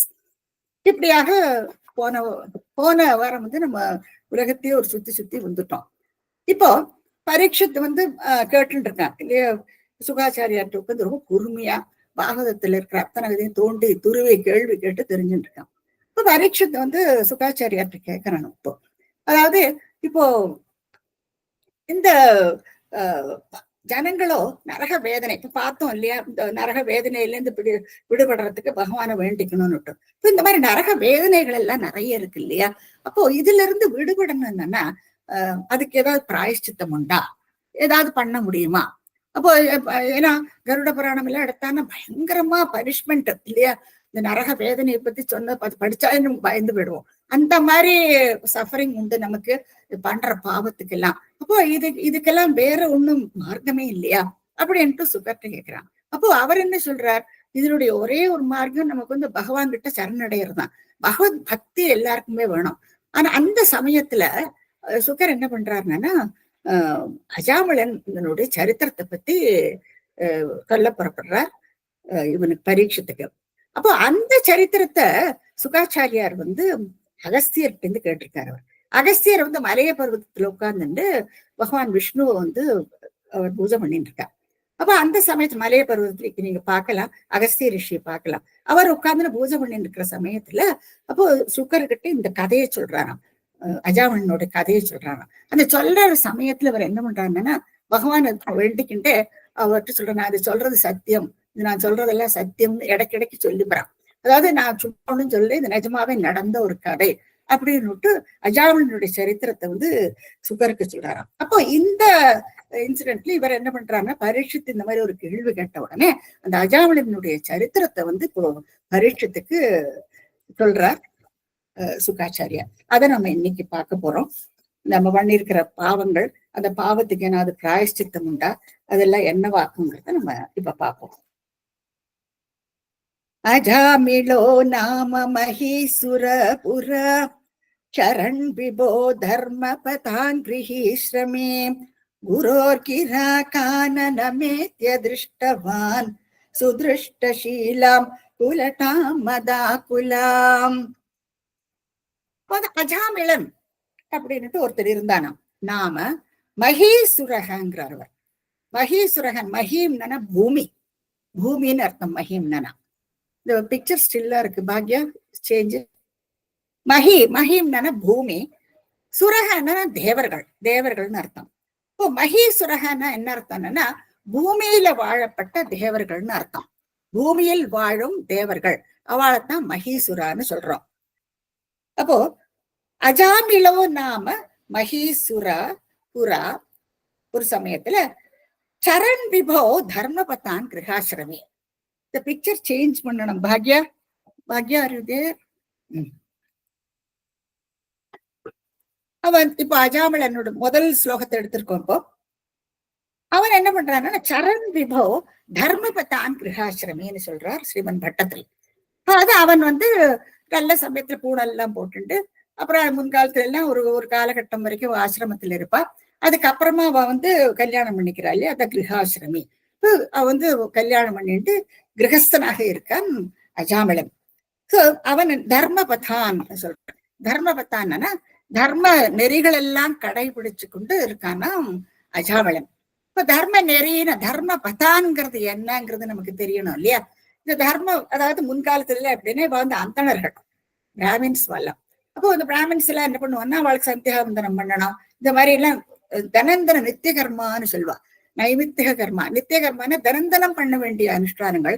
அதே மாதிரி நைமித்திக கர்மான்னு ஸ்பெஷல் டேஸ், அது மாதிரி இங்க நீங்க பார்க்கலாம், பகவான தினமும் வணங்குறது, அதுக்கப்புறம் யஜ்ஞகாரியங்கள் எல்லாம் பண்றது, அக்னிஹோத்திரம் சொல்லுவா, யஜ்ஞகாரியங்கள் பண்ணுவா. அப்புறமா இந்த மாதிரி சந்தி பண்றது, இந்த மாதிரி எல்லாம் அவளுக்கு ரெகுலரா இருக்கும். இதெல்லாம் அவளுக்கு பண்ணிட்டு தான் வரணும் இந்த பிராமணாளுக்கெல்லாம். வைதிகம் பாப்பா இந்த மாதிரி எல்லாம் இருந்தா அந்த காலத்துல. இது வந்து இந்த இடம் இவர் இருந்த இடம் வந்து நீங்க பார்க்கலாம், மத்திய பிரதேஷ்ல வந்து குப்சகன்யா, இப்ப வந்து அது கனோஜ்னு சொல்றேன் அந்த இடத்த. இந்த குப்சகன்யாவை பத்தி பின்னால நம்ம பார்ப்போம். அதாவது பகவான் வந்து மதுரா நகரத்துக்கு போன உடனே ஒரு கூனியை பார்ப்போம். அவள் வந்து குப்சகன்யாங்கிற இடத்துல இருந்து இந்த சென்டெல்லாம் எடுத்துன்னு வந்து பகவான் கொடுக்குறா. சோ அந்த சமயத்துல மறுபடியும் பார்ப்போம், அது குப்சகன்யா. இப்போ வந்து அது கனோஜ்னு பேர், இந்த மேப்ல நீங்க பார்க்கலாம். அந்த இடத்துல நடந்த சமாச்சாரம் இது. சோ அத்தனை எவ்வளவு தூரத்துக்கு நமக்கு டீட்டெயில்ஸ் தெரிகிறது பாருங்க. சோ இவர் வந்து அந்த அந்த இடத்துல இருக்கார். இவன் எல்லாம் அனுஷ்டத்தை நித்தியப்படிக்கு எல்லா ரித்திகர்மாக்கள் எல்லாம் பண்ணிட்டு சரண் தன்னுடைய வாழ்நாட்கள்ல கழிச்சுட்டு வரார் அஜாமிளன். அதாவது தர்மபதான் கிரகீஸ்ரமி, இவ்வளவு ரொம்ப சுருக்கமா சொல்லிவிடார் ஸ்ரீமன் பட்டத்திரி. நம்ம கொஞ்சம் விரிவா போக வேண்டியிருக்கு. இப்போ இந்த இன்னொரு பேரு அஜாமிலன் ஒரு பேரு இல்லையா? இப்போ இதுக்கு ஒரு அர்த்தம் கொடுக்குறான். இப்போ ஜாமீனா என்ன அர்த்தம்னா குலஸ்திரின்னு அர்த்தம். அஜாமீனா ஆப்போசிட், நடத்தை இல்லாதவள்னு அர்த்தம். நல்ல நடத்தை இல்லாதவள் ல அப்படின்னு அதோட சேர்ந்து அஜாமிளன் லா இருக்கு இல்லையா, அதனுடைய சேர்க்கை. சோ நல்ல நடத்தை இல்லாதவனோட சேர்ந்தவன் அப்படி ஒரு அர்த்தம் உண்டு அஜாமிளன்ங்கிறது.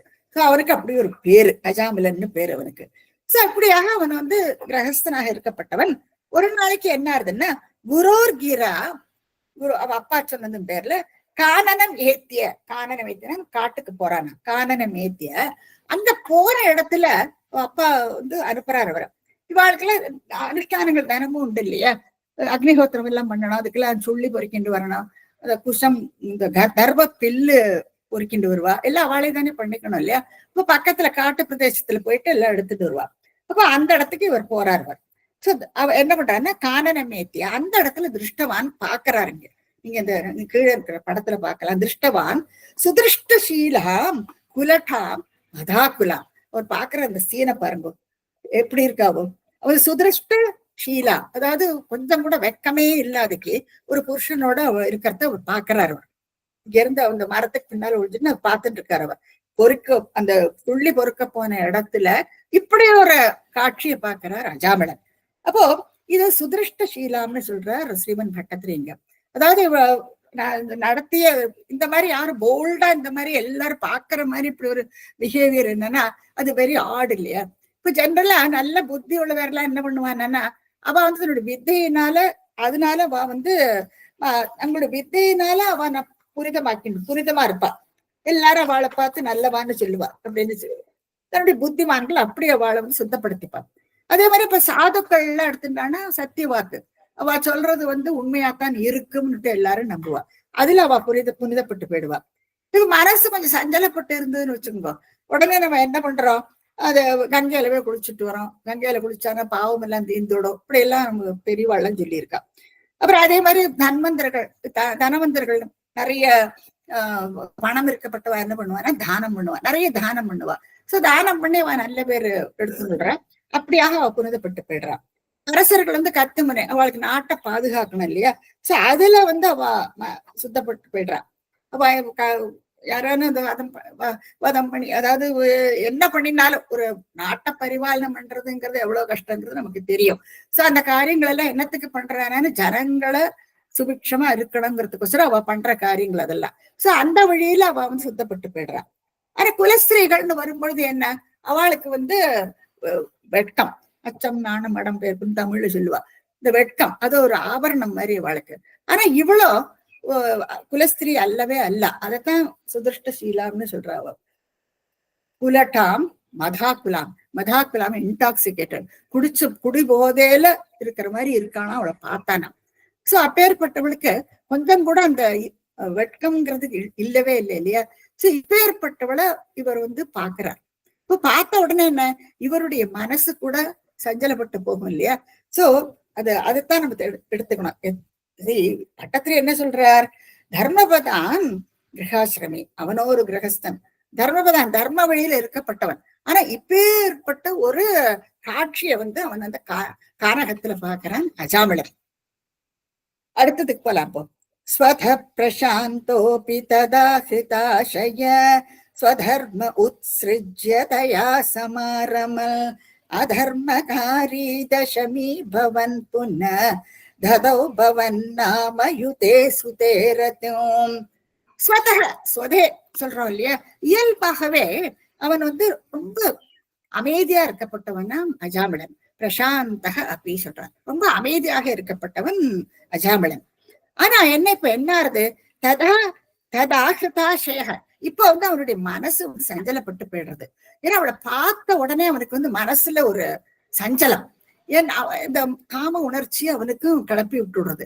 ஏன்னா அது வரைக்கும் அவனுக்கும் மனைவி இருக்கா, வீட்டுல அப்பா அம்மா எல்லாரும் இருக்கா, தர்ம நெறியில இருக்கப்பட்டவன் பெற்றவனாக்க அஜாமிளன். ஆனா இந்த ஒரு காட்சியை பார்த்த உடனே அவனுடைய மனசு கூட சஞ்சலப்பட்டு போயிடுறது. இப்போ அந்த பகவத்கீதையில நம்ம பார்க்கலாம் இல்லையா, ஒரு ஸ்லோகம் உண்டு. அதுல என்ன சொல்றேன்னா, அவர் என்ன சொல்லுவாருன்னா, இது ஸ்லோகம் நான் போட்டிருக்கு இல்லையா, மாத்ரா ஸ்பர்ஷது கௌந்தேய சீதோஷ்ண சுக துக்கதாஹ. மாத்ரா ஸ்பர்ஷாத்து கௌந்தேயன்னு சொல்லுவார். அதாவது ஒரு சீனை நீங்க பார்த்த உடனே மனசு எத்தனை தூரத்துக்கு சஞ்சலப்பட்டு போயிடுறது இல்லையா. ஸ்பர்ஷாத்து, ஸ்பர்ஷம்ங்கிறது இந்த கண்ணால பாக்குறதோ எதுவுமே சட்டுன்னு பார்த்த உடனே இந்த சீதோஷ்ண சுக துக்கதாகன்னு சொல்றார். இந்த ஸ்லோகம் நீங்க படிச்சுட்டு 2ஆம் அத்தியாயத்துல வருது, 14ஆம் ஸ்லோகம் இது. இப்போ இந்த ஸ்பர்ஷத்தினால நம்ம மனசுக்குள்ள ஏற்படுற இந்த சஞ்சலங்கள், இப்போ இப்ப சொல்றது குளிரா இருக்கு, குளிர்ச்சியா இருக்கு, இட சூடா இருக்கு, இட சுகமா இருக்கு, துக்கமா இருக்கு, இதெல்லாம் நம்மளுடைய ஸ்பர்ஷம். எப்ப நமக்கு அந்த கான்டாக்ட் வருதோ சட்டுன்னு நமக்கு அந்த மாற்றத்தை நமக்கு ஏற்படுறது, நம்ம மனசுக்குள்ள அந்த மாற்றத்தை ஏற்படுத்துறது. ஆனா பகவான் இங்க அர்ஜுனன் கிட்ட என்ன சொல்றாருன்னா, இந்த மாதிரி மாற்றத்துக்கெல்லாம் நம்ம மனசை சஞ்சலப்படுத்த கூடாதுன்னு சொல்றாரு. மனசை நம்ம அடக்கி வச்சுக்கணும். ஏன்னா இது எல்லாமே அனித்தியம்னு சொல்றாரு அடுத்த லைன்ல. ஏன்னா எதுவுமே நித்தியமா இருக்கப்பட்டதெல்லாம் எதுவுமே அனித்தியம் தான் சொல்றாரு. இதெல்லாம் அவ்வளவு தூரத்துக்கு நம்ம புரிஞ்சுட்டு அதனே நமக்கு தெரியும் இல்லையா. கொஞ்சம் மழை பெய்யறதுக்குள்ள, கொஞ்சம் ஒரு குளிர் அடிக்கிறதுக்குள்ள குளிரும்போம், கொஞ்சம் வெயில் அடிக்கிறதுக்குள்ள ஒண்ணு ஏசி போடணும். சரி, இதுதான் மாத்ரா ஸ்பர்ஷாத்து கௌந்தேய சீதோஷ்ண சுகதுக்காகன்னு சொல்லியிருக்காரு அவர். ஏன்னா சட்டுன்னு நமக்கு மனசுக்குள்ள ஒரு சஞ்சலத்தை உருவாக்கி விடுறது. அதே மாதிரி இவனுக்கும் இந்த காட்சியை கண்ட உடனே இவனுடைய மனசு, இவன் பிரசாந்த் ஹோப்பேங்கிற பிரசாந்தமா இருந்தா கூட இவனுக்கு ஒரு சஞ்சலத்தை ஏற்படுத்தி விடுறது. அப்போ இவன் என்ன பண்றான், ஸ்வதர்மம் உத்ஸ்ருஜ்ய, தன்னுடைய தர்மத்தை எல்லாம் விட்டு விடுறாரு. எவ்வளவு தூரத்துக்கு அவன் மனசு சஞ்சலப்பட்டு போயிருக்கு. அவனுடைய தர்மத்தை விட்டு கொடுத்து விட்டு தயா சமாரமன், அவனை அதை அனுபவிக்க தொடங்கி விடுறானா. அப்ப என்ன பண்றான், தன்னுடைய வீடு வாசல் எல்லாத்தையும் விட்டு விடுறான். வீடு வாசல் எல்லாம் விட்டுவிட்டு அவன் என்ன பண்ணுவான்னா உடனே இது அவளை போயிட்டு மீட் பண்ண தொடங்குறான் காட்டுல இல்லையா. அவளுக்கோ ஒரு கொஞ்சம் கூட வெக்கம் எதுவுமே கிடையாது. அவள் ஒரு வேசியவள், ப்ராஸ்டியூட் அவள். அப்போ அவள் மீட் பண்ண தொடங்கிட்டு அவளை கல்யாணமும் பண்ணிக்கிறான். டோட்டலா உத்ஸ்ருஜ்யங்கிறார் சிவன் பட்டத்திரிங்க. தன்னுடைய வீட்டை மறந்தே போயிடுறான் அவன் கம்ப்ளீட்டா. அவளை கல்யாணம் பண்ணிட்டு அங்க அவட குழந்தையும் வேற பிறக்கிறது அவனுக்கு. அப்ப எத்தனை தூரத்துக்கு அவனை மாத்தி விடுறது. இந்த காட்சியை பார்த்த உடனே அவன் மனசு டோட்டலா மாறியாச்சு. தயா சமாரமன்னு அங்க போயிட்டு அவன் அந்த போகலாம் அனுபவிக்க தொடங்கிடுவான். அப்போ அந்த போகத்தை அனுபவிக்க தொடங்கினோன்னா என்ன ஆறுது, அதர்மகாரி. அப்போ அதர்ம காரியத்துல எல்லாம் நிறைய ஈடுபட தொடங்கிடுவான். அது வரைக்கும் தர்மபத்தான்னு சொன்னார் பட்டத்திரியில, இப்ப அதர்ம காரியங்கிறார். என்ன, இவ குடும்பம் பெருசாயாச்சு, அப்போ அவளையும் திருப்திப்படுத்தணும், குடும்பத்தையும் பார்த்துக்கணும். அப்போ அதர்ம வழியில அவன் சம்பாதிக்க தொடங்கி விடுறான் இப்போ இல்லையா. தர்ம வழியில சம்பாதிச்சு உடனே போறாது இல்லையா. அப்போ அதர்மகாரி தசமி பவன். இப்போ நாட்கள் கடந்து போயாச்சு, வயசும் ஆயிடுறது அவனுக்கு. எப்பயோ விட்டுட்டு வந்தாச்சு இல்லையா, தன்னுடைய கிரகத்துல இருந்து விட்டுட்டு இங்க வந்தாச்சு. டோட்டலா அவன் மறந்து போயாச்சு. உத்ஸ்ருஜ்யன்னுடுற கம்ப்ளீட்டா மறந்துட்டு இங்க வந்தாச்சு அவன். அப்போ இங்க வந்த உடனே தசமி பவன், அவனுக்கு வயசும் ஆயிடுறது. புனக ததவ், ஆனா அவன் பண்ணிருக்கிற ஒரே ஒரு நல்ல காரியம் கொடுத்திருக்கான். ததவ் பவன் நாம யுதே சுதே ரத்திம். சுதே அவனுடைய பிள்ளைக்கு அவனுக்கு நிறைய குழந்தைகளும் 10 குழந்தைகளும் என்னமோ இவளோட பிறந்திருக்கு. கடைசி பிள்ளைக்கு நாராயணன் பகவன் நாம அப்படின்னு சொல்றார் ஸ்ரீமன் பட்டத்திரி. பகவானுடைய பேரு நாராயணன். இப்போ நாராயணன்ட்டு அவன் பேரு வைக்கிறான். இது என்னமோ அவன் பண்ணிருக்கிற புண்ணியமோ என்னமோ தெரியல. அந்த பிள்ளைக்கு நாராயணன்னு பேரு வச்சுடுறான். பவன் நாம யுதே சுதே, சுதேனா பிள்ளை, அவனுக்கு தன்னுடைய மகனுக்கு ரத்திம், அந்த புள்ள பேர்ல அவனுக்கு ரொம்ப கொள்ள ஆசை. கடைசி புள்ள அவனுக்கு நிறைய வயசு ஆயாச்சு. ஆல்மோஸ்ட் 88 இயர்ஸ் ஆயிடுச்சு அவனுக்கு. அப்ப 8.5 வருஷ காலம் நம்ம தன்னுடைய குடும்பத்தையே மறந்து அவர் வந்து இவளோட தன் காலத்தை எல்லாம் கழிச்சாச்சு. இப்படியாக இங்க வந்துடுறான். இப்ப வந்து இங்க ஒரு சின்ன இவனும் பூலோகத்துல இருக்கப்பட்டவன் இல்லையா, மஹீம் சுரா அப்படின்ட்டு பார்த்தோம். மகேஸ்வரான மஹிம்னா பூமி, பூமியில இருக்கப்பட்ட தேவன்னு ஸ்ரீமன் பட்டத்திரி ஆரம்பிக்கிறார் அந்த ஸ்லோகத்துல. இப்போ சிவபெருமானுக்கு என்னாச்சு? மோகினி அவதாரம் நீங்க பார்த்தீங்கன்னா, மோகினி அவதாரம் பின்னால படிப்போம். சிவபெருமான் வந்து மோகினி அவதாரத்துல பகவானை பாக்குறதுக்கு விரும்புறாராம். அந்த அவதாரம் எடுத்தாருன்னு தெரிஞ்ச உடனே என்ன பண்றாரு, கைலாசத்துல இருந்து மனைவியும் கூட்டிட்டு கௌரியும் கூட்டிட்டு பூதகணங்களோட வராராம். அப்போ அந்த ஒரு தோட்டத்துல வந்து மோகினி அவதாரம் எடுத்த ஸ்ரீமன் ஹரிநாராயணன் வந்து அங்க வளைய வந்துட்டு இருக்காராம், பந்து விளையாடிட்டு இருக்காராம். பார்த்தா அப்படி ஒரு கொள்ள அழகு. அந்த ஸ்லோகமும் இருக்கு பாருங்க, நீங்க அந்த 29ஆம் தசகம் இது நம்ம பார்ப்போம். இங்க என்ன இருந்ததுன்னா, இவர் வந்துட்டு இவரோ சிவபெருமானோ மன்மதனுக்கு எதிரி, ஸ்மராரேன்னு ஒரு பேர் உண்டு. மன்மதனுக்கு எதிரியாக்க சிவபெருமான். ஆனா என்ன, இவரே மோகினி அவதாரத்துல இருந்த ஸ்ரீமன் ஹரிநாராயணனை பார்த்த உடனே இவருடைய மனசே சஞ்சலப்பட்டு போயிடுறது. அப்ப ராஜாமன்னு சொல்லணுமா என்ன, அவருடைய மனசை சஞ்சலப்பட்டு போயிடுறது. அப்ப என்ன பண்றார், மன்மதனுக்கு எதிரியா இருந்தாலும் அந்த ஸ்லோகத்துல வரும் அங்க அனங்க ரிபு. நான் இப்போ அந்த ஸ்லோகத்துக்கு நான் போல, ரொம்ப டைம் எடுக்கும் அதெல்லாம் சொல்லிட்டு இருந்தானா. அனங்க ரிபு, ரிப்புனா எதிரி, அதாவது மன்மதனுக்கு எதிரியான அந்த சிவபெருமான் அவருக்கு அணைச்சு விட்டார். மோகினி அவதாரத்துல இருந்த ஹரிநாராயண போய் அப்படியே சமாலிங்கம், அதாவது அப்படியே ஆதரமா அணைச்சுன்னு விடுறாராம். இது நடந்த கதையெல்லாம் உங்களுக்கு தெரியும். சோ அப்படியாக நம்ம பாக்குறோம். இப்போ அனங்கான மன்மதனுக்கு ஒரு பேரு. அப்ப அங்கன்னா சரீரம், அனங்கான சரீரம் இல்லாதவன். இப்போ மன்மதனுக்கு சரீரம் கிடையாது. சோ இது அப்படி ஒரு சமயம் வந்து சிவபெருமான் வந்து ஒரு தியானத்துல இருக்கார். அப்ப பார்வதி முன்னாள் நின்னுட்டு எல்லா சிசுரூஷ பண்ணிட்டு இருக்கா. கண்ணை திறக்கவே மாட்டாரு. 3 கண்ணு இல்லையா, 3 கண்ணு மூடி இருக்கு, கண்ணை திறக்கவே மாட்டாரு. அப்ப இவ்வளோ பார்வதி எல்லா சிசுரூஷம் பண்ணிட்டு முன்னால திருப்பிள்ளவள், ஆனா அவருக்கு தெரியாது. அப்ப இந்த மாதிரி காலம் கடந்து போனோம்னா தேவாதிகள் எல்லாம் என்ன பண்றாங்க, இவர் இப்படியே நிஷ்டையில இருந்த பூமியை ஸ்தம்பிச்சு போயிடும். அப்போ என்ன பண்ணாரு, மன்மதனை கூப்பிட்டு இவர் எப்படியான இந்த இதுல இருந்து கலைக்கணும், வர நிஷ்டையில இருந்து தியானத்துல இருந்து இவரை கலைக்கணும். மன்மதன் பயந்துக்கிறான். ஏன்னா சிவபெருமான ஒரு கோபிட்டு இல்லையா, ஒரு நெத்துக்கண்ணை திறந்து விட்டா எரிச்சுப்படு வர பயம் அவனுக்கு. அப்போ சரி ஒரு நல்ல காரியம் தானேன்னு மன்மதன் வந்து என்ன பண்றான்னா, தன்னுடைய பானத்தை எய்வர். அது அந்த பானம் வந்து அவர் மேல தைச்ச உடனே ஒரு நெத்திக்கண்ணால அவர் எரிச்சு விடுவார். அதனாலதான் சகராரேன்னு ஒரு பேர் உண்டு. நெத்திக்கண்ணால மன்மதனை எரிச்சு விடுறார். இப்போ மன்மதனுக்கு தேகம் கிடையாது. ஆனா அந்த தேகம் இல்லாத மன்மதன் ரதிக்கு மட்டும்தான் அவருடைய தேகம் தெரியும். ஏன்னா அது வந்து அம்பாளுடைய அனுகிரகமா, அம்பாளுடைய அனுகிரகத்தினால அதாவது ரெக்கமெண்ட் பண்ணி அவளுக்கு வந்து அவளுடைய அங்கத்தை வந்து ரதிக்கு மட்டும் பார்க்க முடியும், மற்றவாளால மன்மதனை பார்க்க முடியாது. ஆனா மன்மதன் பண்ற வேலையோ தேகம் இல்லாதக்கே அவர் என்னெல்லாம் பண்ண முடியுங்கிறத சௌந்தரிய லகரியில ஸ்லோகம் 6 மார்க் பண்ணிக்கோங்க. ரொம்ப ஒரு அழகான ஸ்லோகம் இது. ஸ்லோகம் 6ல ஆதிசங்கரர் என்ன அழகா சொல்றாரு பாருங்க. அதாவது அவருக்கு அங்கமே கிடையாது, அதனாலதான் அவருக்கு அனங்கன்னு பேரு. மன்மதனுக்கு அனங்க அப்படி ஒரு பேரு உண்டு. அங்கன சரீரம், அனங்கன சரீரம் கிடையாது அவருக்கு. சரீரம் இல்லாதக்கே எப்படி அந்த காமவர்ச்சி தூண்டுறாரு பாருங்க. தனு பௌஷ்பம் மௌர்வி மதுகரமயி பஞ்ச விஷிகா. அந்த மதுகரமயி இந்த வண்டு ஓடுமா, அந்த பஞ்ச விஷிகா 5 அம்புகள் இருக்குமா அவனுடைய சம்புரா துணியில. அத வந்து அந்த தனு உங்களுக்கு தெரியும் இல்லையா, அம்பு மன்மத பானம், அது இந்த பஞ்ச விஷிக்கான்னு சொல்லுவா. அந்த 5 அம்புக்கு அதுக்கு ஒரு விளக்கம் உண்டு, அதெல்லாம் இப்ப சொல்லல. சோ அந்த அதாவது அது எப்படி அந்த அந்த உணர்ச்சியை தூண்டி விடுறான்னு. அப்போ தனு பௌஷ்பம் மௌரி கயறு, அந்த கயிறு நான் இருக்கு இல்லையா, அந்த கயறுல புஷ்பங்கள் எல்லாம் இருக்கும். சோ அந்த புஷ்பங்களை சுத்தி வண்டு, அந்த வண்டு சுத்தின்னு இருக்கான். அது பஞ்ச விஷிக்காக அந்த அம்பை எடுத்து எரிவுறான் பார். வசந்த சாமந்தோ மலைய மருதாயோ தனரத.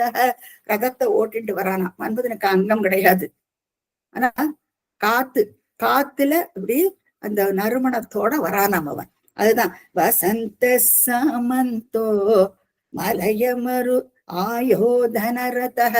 மன்மத ரதம் ஓடிட்டு வரதான் அந்த காத்துல.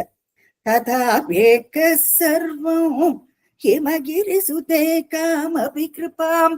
இப்பேற்பட்ட ஒரு அங்கமே இல்லாத அந்த மன்மதனுக்கு ஹிமகிரி சுத்தே, அதாவது அம்பாளோட அனுகிரகமா, ஹிமவானோட புத்திரி இல்லையா பார்வதி, அதான் ஹிமகிரி சுதே அப்படின்னு சொல்றார் ஆதிசங்கரர்.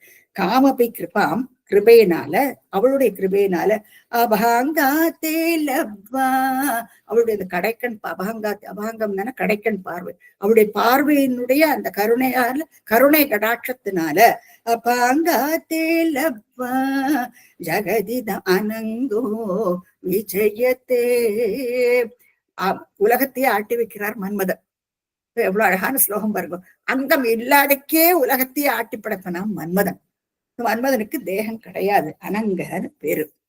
அப்பேற்பட்ட மன்மதனுடைய இதுக்கு இப்ப ஆளாயிடுறான் அஜாமிளன். நான் சும்மா ரெஃபரன்ஸ் கொடுத்தேன். ஸ்லோகம் ரொம்ப அழகான ஒரு ஸ்லோகம், சௌந்தரிய லகரியில அதை ரெஃபர் பண்ணி பார்த்துங்க நீங்க. ஆனானப்பட்ட சிவபெருமானே மோகினி அவதாரத்தை பார்த்து அப்படியே லயிச்சு போயிடுறாரு இல்லையா அவர். அப்போ அஜாமிளனை கேட்கவா வேணும். சோ அப்படியாக அஜாமிளன் தன்னுடைய ஃபேமிலியை முழுக்க முழுக்க மறந்து போய் உத்ஸ்ருஜ்ய மறந்து இவன் முழுக்க முழுக்க தன்னுடைய வாழ்நாட்கள்ல இவளுடைய கழிக்கிறானவன். இப்படியாக நாட்கள் எல்லாம் கடந்து போயிருக்கு. ஆனா ஒரே ஒரு புண்ணியம் பண்ணிருக்கிறது என்னன்னா, அவன் பண்ணிருக்க ஒரே ஒரு சத்காரியம், நல்ல காரியம் என்னன்னா, பகவானுடைய பேரை தன்னுடைய பிள்ளை, கடைசி பிள்ளைக்கு பேரு வைக்கிறானா ரத்தியம். அந்த பிள்ளைன்னா ரொம்ப உசுராம, அவனுக்கு ரொம்ப பிடிக்குமா அந்த பிள்ளைய.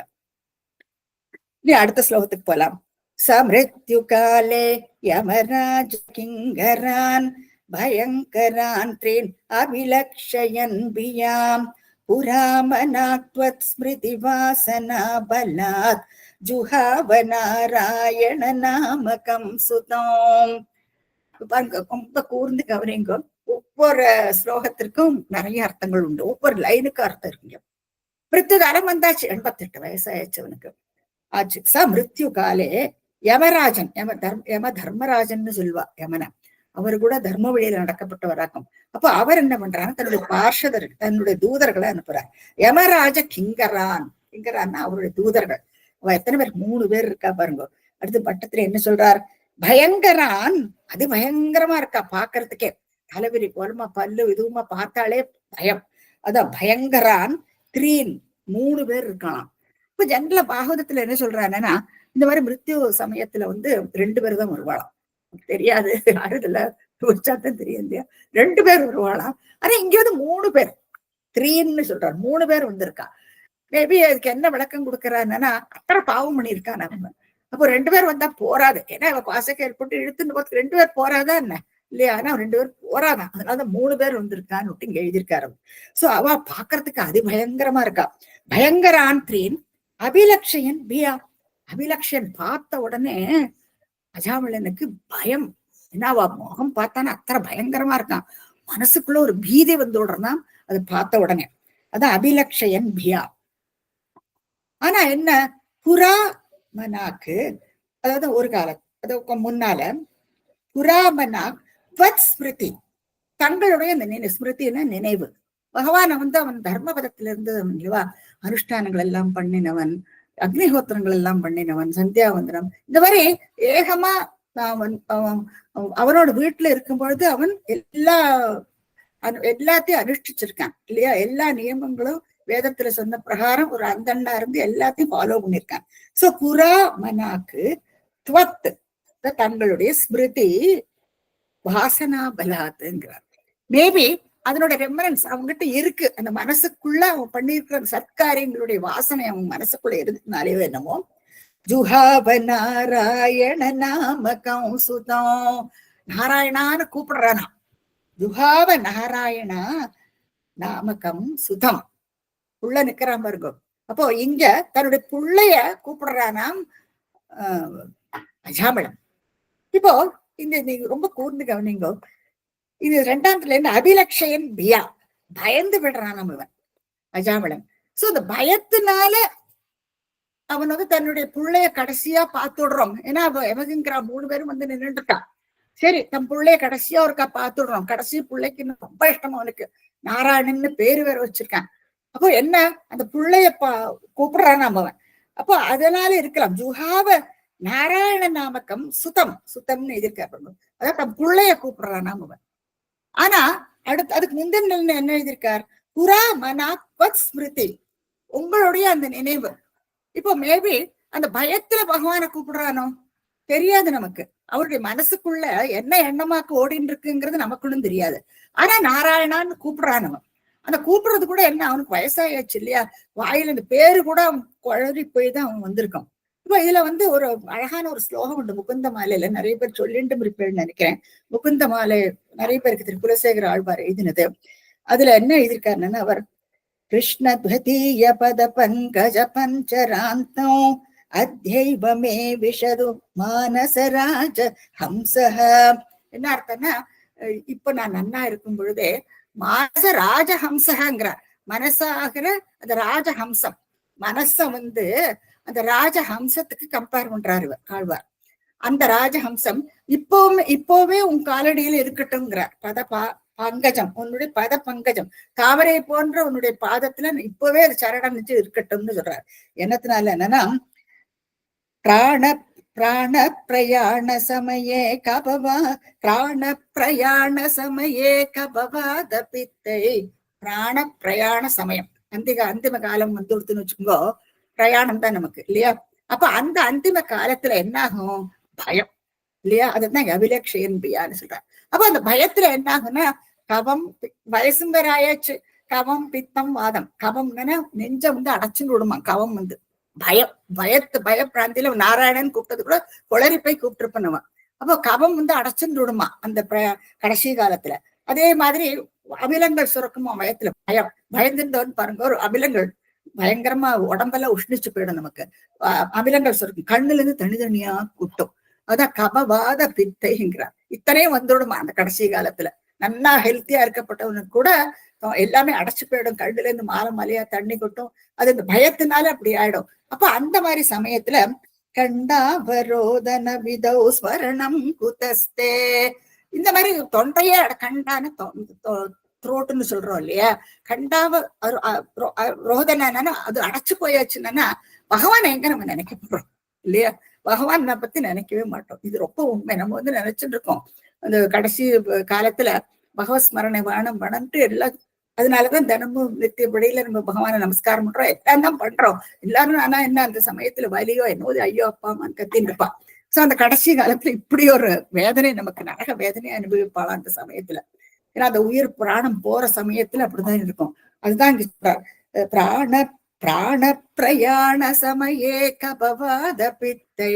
மார்படி வச்சுக்கும்போது முகுந்த மாலையில வர ஒரு ஸ்லோகம் பார்க்கும், கண்டாவரோதன விதோ ஸ்மரணம் குதஸ்தே. உன்னை எப்படியாக்கு ஸ்மரணம் பண்ண முடியும், அதனால இப்பவே என்னுடைய மானச ராஜஹம்சக, அந்த அம்சமாகிய என்னுடைய மனசை இப்பவே நான் உன் காலடியில போட்டு விடுறேங்கிறார் அவர். அப்போ எப்பவுமே அந்த ஸ்மரணை நமக்கு இருக்கணும், பகவத் ஸ்மரணை. அதனாலதான் நம்ம குழந்தைகளுக்கெல்லாம் பகவானுடைய பேரை வைக்கிறோம். நம்ம அட்லீஸ்ட் அந்த நாமம் சொல்லி சொல்லி பிள்ளைக்கு அந்த பேரை வச்சிருக்கான் இல்லையா, நாராயணன் மட்டும் அந்த மாதிரி பேரை வச்சானா முழுசா கூப்பிடணும். சில பேர் அதுல வெட்டி குட்டி எல்லாம் கூப்பிடுவா, அதெல்லாம் கூப்பிடாதுக்கு நம்ம முழு பேரையும் கூப்பிடணும். தேவியோடைய பேரை வைக்கிறோம், அந்த பேரை முழுசா நம்ம கூப்பிடணும். அப்போ அதை கூப்பிட்டு கூப்பிட்டு கூப்பிட்டு பழக்கம் ஆயிடுறது இல்லையா. அப்போ அந்த சமயத்துல கூட பிள்ளையதான் கூப்பிட்டான்னா கூட நாராயணன்னு கூப்பிடுறான் பாருங்க. இப்ப அதுல எந்த வித்தியாசமும் வருது இல்லை இல்லையா. இல்லைன்னா வேற ஏதாவது ஷார்ட் நேம், நிக் நேம் எல்லாம் வச்சிருப்பா நிறைய பேர். இப்ப அந்த நிக் நேமை வச்சு கூப்பிட்டா பாருன்னு வர போறது இல்லை. அப்படின்னு நாராயணான்னு கூப்பிட்டானா ஓ அவருக்கு காதுல விழும்பது, அதனால கண்டிப்பா வருவார். சோ இப்படியாக இதுல இருந்தாலும் என்னமோ நம்மளுடைய முன்னோர்கள் எல்லாம் நமக்கு தேவிகளோட பேரையும் பகவானுடைய பேரையும் நமக்கு வச்சிருக்கா. இப்ப எல்லாம் ஃபேஷன்ங்கிற நேம்ல என்னெல்லாமோ பேரெல்லாம் வைக்கிறா. இதெல்லாம் யோசிச்சு பாருங்க எல்லாரும். சோ அப்படியாக இப்ப இந்த யமதூதர்கள் எல்லாம் வந்தாச்சு, வெயிட்டிங். அவன் எப்படியான பிடிச்சு இழுத்துட்டு போறதுக்கு தயாராயாச்சு. இவனும் பயந்துக்கிறான். இதை இங்கேயும் கீதையில பகவான் சொல்லியிருக்கார், எப்பவுமே இந்த மாதிரி நமக்கு இந்த மாதிரி காலங்கள் எல்லாம் கழிஞ்சு போகத்தான் வேணும் இல்லையா. இப்ப குழந்தையா இருக்கும், முதல்ல குழந்தைய நான், அதுக்கப்புறமா பாலனாகணும், கௌமாரத்துக்கு அப்புறம் வயசாயிடுது நமக்கு, அடலசன் ஸ்டேஜ் யவனம், யவனத்துக்கு அப்புறம் ஜரா கழுடுகள் ஆயிடுறோம். அப்போ இந்த இதுல இந்த குழந்தையில இருந்து இந்த ஸ்டேஜஸ், அதாவது இந்த கௌமாரம் யவனம் இதெல்லாம் வரும் பொழுது அந்த மாற்றத்தை எல்லாம் நம்ம ஏத்துக்கிறோம். நம்ம மறந்து போயிடுவோம், குழந்தையில எப்படி இருந்தோங்கிறத மறந்து விடுவோம். பாலர்கள் இருக்கும் பொழுது. அதே மாதிரி யமனம் வரும்பொழுது அந்தந்த ஸ்டேஜ அனுபவிப்போம். ஆனா அந்த வயசு வந்து விட்டா மாதிரி நமக்கு பயம் வச்சு இல்லையா? அப்ப நமக்கு பழைய இதெல்லாம் ஞாபகம் வரும். நமக்கு குழந்தை நான் எப்படி இருந்தேன், நான் அத்தனை பேருக்கு சமைப்பேன், இத்தனை பேருக்கு போடுவேன், அது இதுன்னு பெருசா பீத்திப்போம். ஆனா இப்ப நம்மளால உண்மை முடியாத பாருங்க இல்லையா? சோ அந்த சமயத்துல ஒரு ஃபீலிங் ஆஃப் இன்செக்யூரிட்டி, இந்த மாதிரி வயசான அப்புறம் எத்தனையோ ரோகங்கள் வருது. எப்பவுமே இது நம்ம வந்து நம்ம பழசுல இருந்தது கம்ப்ளீட்டா நம்ம வந்து அதை நினைச்சு பார்க்க தொடங்கிடுறோம். ஆனா இந்த காலத்துல நம்ம கழிச்சுதான் ஆகணும். இந்த சேஞ்சஸ் இன் ஸ்டேஜஸ் இன்னும் தப்பது, நம்ம எல்லாருக்கும் இதை அனுபவிச்சுதான் ஆகணும்.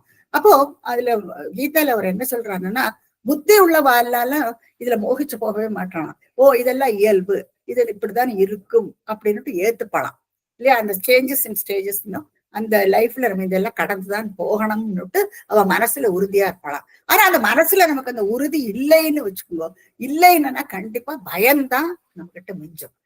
பயத்துல இருந்து நம்ம விடுபடணும் இல்லையா? அதைத்தான் இங்க முழுக்க முழுக்க அதைத்தான் இன்சிஸ்ட் பண்ணிட்டு இந்த ஸ்லோகங்கள் எல்லாம். இனி அடுத்த ஸ்லோகத்துக்கு போலாம்.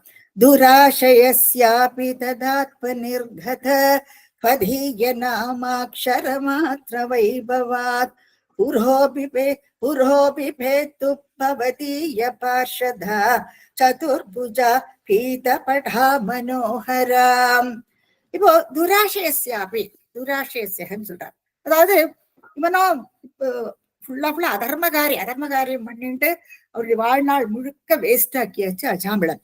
சோ அவன் அப்படி கெட்ட நடத்தை உள்ளவனா இருந்தா கூட ததாத்ம நிர்கதக, அவன் வாயிலிருந்து என்ன பகவானுடைய பேரல்லவா வந்திருக்கு, நாராயணான்னு கூப்பிட்டு இருக்கான் இல்லையா?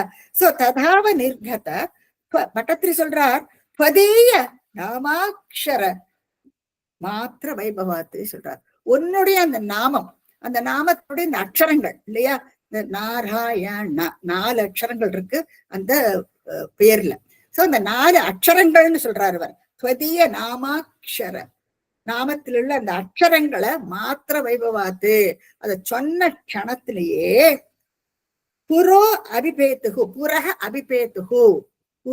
அபிபேத்துகு, அவனுக்கு முன்னால வந்து அபிபேத்துகு குதிக்கிறாளாம். யாரு வந்து குதிக்கிறா? பவதீய பார்ஷதகன்னு ஸ்ரீமன் பட்டத்திரி சொல்றார். தங்களுடைய பார்ஷதர்கள், அதாவது பகவான் விஷ்ணுடைய தூதர்கள் வந்து முன்னால குதிக்கிறாளாம். சோ புரக அபிபேத்துகுன்னு வந்து ஜங்குன்னு குதிக்கிறா சொல்றோம் இல்லையா, அது அபிபேத்துகுன்னு சொல்லுவா. அப்ப பவதீய பார்ஷதாக, உன்னுடைய சேவர்கள் வந்து வந்தாளாமே, எப்படி இருந்தாலும் அவ பாக்குறதுக்கு சதுர்புஜா 4 கைகள், அந்த கைகள்ல தங்க சக்கர கதாதாரிகள் எல்லாத்தையும் எடுத்துன்னு ஜம்முன்னு வந்து நிக்கிறா. விஷ்ணு பார்ஷதர்கள் விஷ்ணு மாதிரியே இருப்பா, சாரூப்பியம் இல்லையா? வைகுண்டத்துல அவளுக்கு எல்லாமே பகவான் மாதிரியே இருப்பா பாக்குறதுக்கு எல்லாரும். சதுர்புஜா பீத்தப்பட்டா, அவளும் மஞ்ச வஸ்திரம் கட்டின்னு இருக்கா. மனோகரா, பாக்குறதுக்கு அவ்வளவு அழகா இருக்கலாம். அதுக்கு இங்க பாருங்க, இவா 3 பேரும் பாக்குறதுக்கும் அது பயங்கரம் இல்லையா? இந்த யமனுடைய தூதர்களை பார்த்தா பயங்கரமா இருக்கு பாக்குறதுக்கு. ஆனா இவாளை பார்த்தானா அப்படி மனோகரமா இருக்கு. இப்ப என்ன, இந்த பிராணம் போற சமயத்துல அஜாமிளனுக்கு இவ 2 பேரையும் பாக்குறான். ஒரு பக்கம் இவ 3 பேரும் நின்றுட்டு இவனோட பிராணத்தை இழுத்துன்னு இருக்கான். இன்னொரு பக்கமும் விஷ்ணு தூதர்கள் வந்து குதிக்கிறான் சமயத்துல. அப்போ அவனுக்கு ஆச்சரியம், இப்போ இவன் பண்ணிருக்கிற புண்ணியம் பாருங்க. விஷ்ணு தூதர்கள் வந்து அங்க சேர்ந்தாச்சுன்னாரு ஏதோ நல்லதுதான் நடக்க போறதுன்னு அர்த்தம். இல்லாட்டா அவனத்துக்கு வரணும் இந்த சமயத்துல இல்லையா, வரத்துக்கு சான்ஸே கிடையாது. இப்ப தூதர்கள் வந்து அங்க குதிச்சாச்சுன்னா கண்டிப்பா ஏதோ நல்ல விஷயம்தான் நடக்க போறது. இப்பவே அவருக்கு மோட்சம் தான்ங்கிறது தீர்மானம் ஆயிடுது. அஜாமிளனுக்கு மோட்சம் தான் கிடைக்க போறதுங்கிறது இப்பவே நமக்கு ஒரு சொல்ற மாதிரி 3 பேரும் வந்து குதிக்கிறது. ஏன்னா இது ஏதோ நல்லது நடக்க போறது அப்படின்ட்டு நமக்கு தெரிஞ்சு விடுறது. சோ இவ 3 பேரும் வந்து அவனுக்கு முன்னால வந்து குதிக்கிறான். இப்ப அதனாலதான் எப்பவுமே சுகாச்சாரியர் வந்து கதைகள் எல்லாம் அத்தியனம் பண்ற, அத்தியனம் அப்படின்னு சொல்லி கொடுக்கறது, எல்லாருக்கும் சொல்லி கொடுக்குறாரு இல்லையா? பரீட்சித்து சுத்தி கும்பலா உட்கார்ந்துன்னு கேட்டுட்டு இருப்பாளாம் எல்லாரும். அப்போ கேட்கும் பொழுது அந்த அவள்லாம் பக்தர்கள் இல்லையா, விஷ்ணு பக்தர்கள். அப்போ அவருடைய கதைகளை கேட்கறதுக்கு விரும்புறான். அப்போ அந்த அவ விரும்பி அப்படி சுத்தி உட்கார்ந்துட்டு இருந்தானா பகவான் விஷ்ணு கூட அங்க வந்துடுறாங்க. எப்பவுமே எங்க விஷ்ணு பக்தர்கள் இருக்காளோ, தன்னை யாரு சேவிக்கிறாளோ, தன்னை பத்தி நினைக்கிறாளோ அந்த இடத்துல பகவான் வந்துடுவான். இப்போ விஷ்ணு பக்தர்கள் இருக்கிற இடத்துல பகவான் வந்துடுவான். இப்ப பகவான் அங்க வந்தானா மகாலட்சுமி சும்மா இருப்போம். மகாலட்சுமி எங்க மகாவிஷ்ணு இருக்காரோ அந்த இடத்துக்கு அவ்வளவு ஓடி வந்துடுவாள். இதான் மகாலட்சுமிக்கு எப்பவுமே ஒரு அவப்பேர் உண்டு. இதே ஸ்ரீமன் பட்டத்திரி 2வது தசகத்துல சொல்லி இருக்காரு இல்லையா, எப்பவுமே மகாலட்சுமிக்கு வந்து ஒரு இடத்துல இருக்கவே மாட்டாளாம். அது உண்மைதானே இல்லையா? இன்னைக்கு கோடீஸ்வரன் அடுத்த நாளைக்கு ஒண்ணுமே இல்லாத கேடுறான். அது என்னத்துல நம்ம இருக்க மாட்டானாம், ஒரு இடத்துல ஸ்திரமா இருக்கவே மாட்டானாம். அப்போ எங்க பகவான் இருக்காரோ அந்த இடத்துக்கு ஓடி போயிடுவான். பகவான் எங்க, அவருக்கு மகாலட்சுமி பத்தினா பெரியது கிடையாது. அவருக்கு எங்க தன்னுடைய பக்தர்கள் எங்க இருக்காரோ அங்க போயிடுவார். அப்போ பக்தர்களுக்கு பாருங்க ஒரு கல்ல ரெண்டு மாங்காங்கிற மாதிரி பகவான் இன்னும் பக்கத்துல வந்து விடுறார், மகாலட்சுமியோட கடாட்சமும் அவளுக்கு கிடைக்கும். இப்ப அப்படியாக இவன் சொன்ன அந்த ஒரு நாமாட்சர வைபவம், அவ்வளவுதான் நாம அக்ஷர வைபவம். அந்த க்ஷணத்துல அவன் 3 பேரும் விஷ்ணு பார்ஷதர்கள் வந்து அங்க குதிச்சுடுறான். இப்ப நமக்கு இன்னொரு சந்தேகம் வருது இல்லையா, யம தூதர்கள் வந்தா இங்க விஷ்ணு தூதர்கள் வரா, ஏன் பகவான் வரலை? அவர் வந்திருக்கலாமே இல்லையா? ஆனா இவன் பண்ணிருக்கிற எத்தனையோ பாவகாரியங்கள் இல்லையா, இவனே இந்த நஜாமலன் நல்லவனா இருந்து அவன் இறந்து போயிருந்தானா கண்டிப்பா விஷ்ணுவே மகாவிஷ்ணுவே வந்திருப்பார், கண்டிப்பா அந்த இடத்துக்கு வந்திருப்பார். ஆனா இவன் பண்ணிருக்கிறதோ முக்கால்வாசி லைஃபும் இவன் பண்ணிருக்கிற காரியங்கள் எல்லாம் அதர்ம காரியங்கள். அதனாலதான் அவர் வந்து விஷ்ணு பார்ஷதர் தன்னுடைய தூதர்களை அனுப்புறான்னுட்டு இதுக்கு விளக்கம் கொடுப்பான். அப்படியாக சுக்கரன் கூட இதே மாதிரிதானா, நான் எப்பவும் அத்தியனம் பண்ணும் பொழுது பக்தர்களை பக்கத்துல இருக்கிற விரும்புகிறான் அவர். ஏன்னா பக்தர்கள் கூட இருந்தானா கண்டிப்பா விஷ்ணு அங்க இருப்பார், அங்க அந்த இடத்துல வந்து அவரும் குடியிருப்பாருன்னுட்டு அவர் நினைச்சுப்புறான் சுக்காச்சாரியார். சோ அப்படியாக இப்போ அந்த விஷ்ணு பார்ஷதர்களும் அங்க வந்தாச்சு. அடுத்து என்ன நடக்கிறதுன்னா, அமுஞ்ச சம்பாஷ்ய விகர்ஷதோ பட்டான் விமுஞ்சயேத்யாருரு துர்பலாதமீ நிவாரிதாஸ்தே ச பவஜ்ஜனைஸ்ததா ததீய பாபம் நிகிலம் ஞவேதயத். அமும் சம்பாஷ்ய, அமும் யாரு, அதாவது இந்த அஜாமிளன்னா சம்பாஷ்ய கயத்தை போட்டு கட்டியாச்சு, நீங்க பார்க்கலாம் பாசக்கயர்னால கட்டியாச்சு யமதூதர்கள் எல்லாம். சம்பாஷ்ய விகர்ஷதோ பட்டான், பட்டான்னா யமதூதர்கள். அவன் வந்து பிடிச்சு இழுக்கிறான். இழுக்கும் பொழுது நீங்க பார்க்கலாம் இவனுடைய மிருது இந்த தேகம் இருக்கு, உள்ள இருக்கிற அந்த பிராணனையாக்கம் பிடிச்சு இழுக்கிறான். அவளுக்கு தேகம் ஒண்ணும் வேண்டாம், ஏன்னா மிருது அந்த தேகத்தை வந்து அவன் வச்சிருந்த வாழ்க்கை அது பாட்டுக்கு அது அழிஞ்சுதான் போகும் இல்லையா, அது ஒண்ணு, அது க்ஷரம் அழியக்கூடியது. ஆனா அந்த ஆத்மா உள்ள அந்த ஜீவன் இருக்கு இல்லையா, அந்த பிராணன், அது ஒண்ணு அழியாது. அவ அதை எடுத்துன்னு போயிடுறாவ, ஏன்னா அது இப்ப அனுபவிக்கணும் பண்ணிருக்கிற பாவத்துக்கு எல்லாம். சோ அந்த ஆத்மா நீங்க பார்க்கலாம் இந்த படத்துல 2 இருக்குல்ல, கீழே அஜாமலன் படுத்துட்டு இருக்க அந்த பிராணனை பிடிச்சு இழுக்கிற, ஜீவனை பிடிச்சு இழுக்கிறாவா. அப்போ விகர்ஷத்தோ பட்டான விமுஞ்சையே தடுக்கிறா. விமுஞ்சயத்தினா விஷ்ணு பார்ஷதர்கள் சுத்தி இருக்கா இல்லையா, ஒரு கத்தியை காட்டி கையால சொல்றான் வேண்டாம் வேண்டாம். விமுஞ்சயத் ஆருருதுகு பலாதமே, பலாத்காரமா சொல்றாளாம், அவரு ஒண்ணும் பண்ணாதீங்க தடுத்து நிறுத்துறாளாம். அவ இழுக்கிறதும் இவ வேண்டான்னு தடுக்கிறதும், அது ரெண்டும் நடக்கிறது இப்போ. சோ விமுஞ்சயத் ஆருருதுகு பலாத்காரமா பண்ணாதேங்கோ அப்படின்னு சொல்லி விஷ்ணு பார்ஷதர்கள் வந்து தடுத்து நிறுத்துறாளாம். நிவாரிதாஸ்தே, இந்த மாதிரி தடுக்கப்பட்ட உடனே வாழ்ந்து இழுக்காதெங்கோன்னு இவன் சொல்றா இல்லையா, இழுக்க வேண்டாம் அவரன்ட்டு அப்படி சொல்ல மாட்டேன். நிவாரிதாஸ்தே, தேன்னா விஷ்ணு பக்தர்கள். விஷ்ணு பக்தர்கள் அப்படி சொன்ன உடனே பவஜனைஸ்ததா வட்டத்தில் சொல்றாரு, தங்களுடைய பார்ஷதர்களால வந்து தடுத்து நிறுத்தப்படுற யமதூதர்கள் இல்லையா, அப்ப அவளுக்கு இவனை இழுக்க முடியல, நிறுத்தி விடுறாவா. அப்போ யமதூதர்கள் என்ன பண்றாங்கன்னா ததீய பாபம் நிகிலம் ஞவேதயத், அவன் பண்ணிருக்கிற பாவத்தை எல்லாம் லிஸ்ட் போடுறாளாம். அதாவது நீங்க என்னத்துக்கு வந்து தடுத்து நிறுத்துறீள், பாவத்துல ரொம்ப டீட்டெயில்டா இருக்கும், வர்ணனையில நிறைய போகுமுங்க.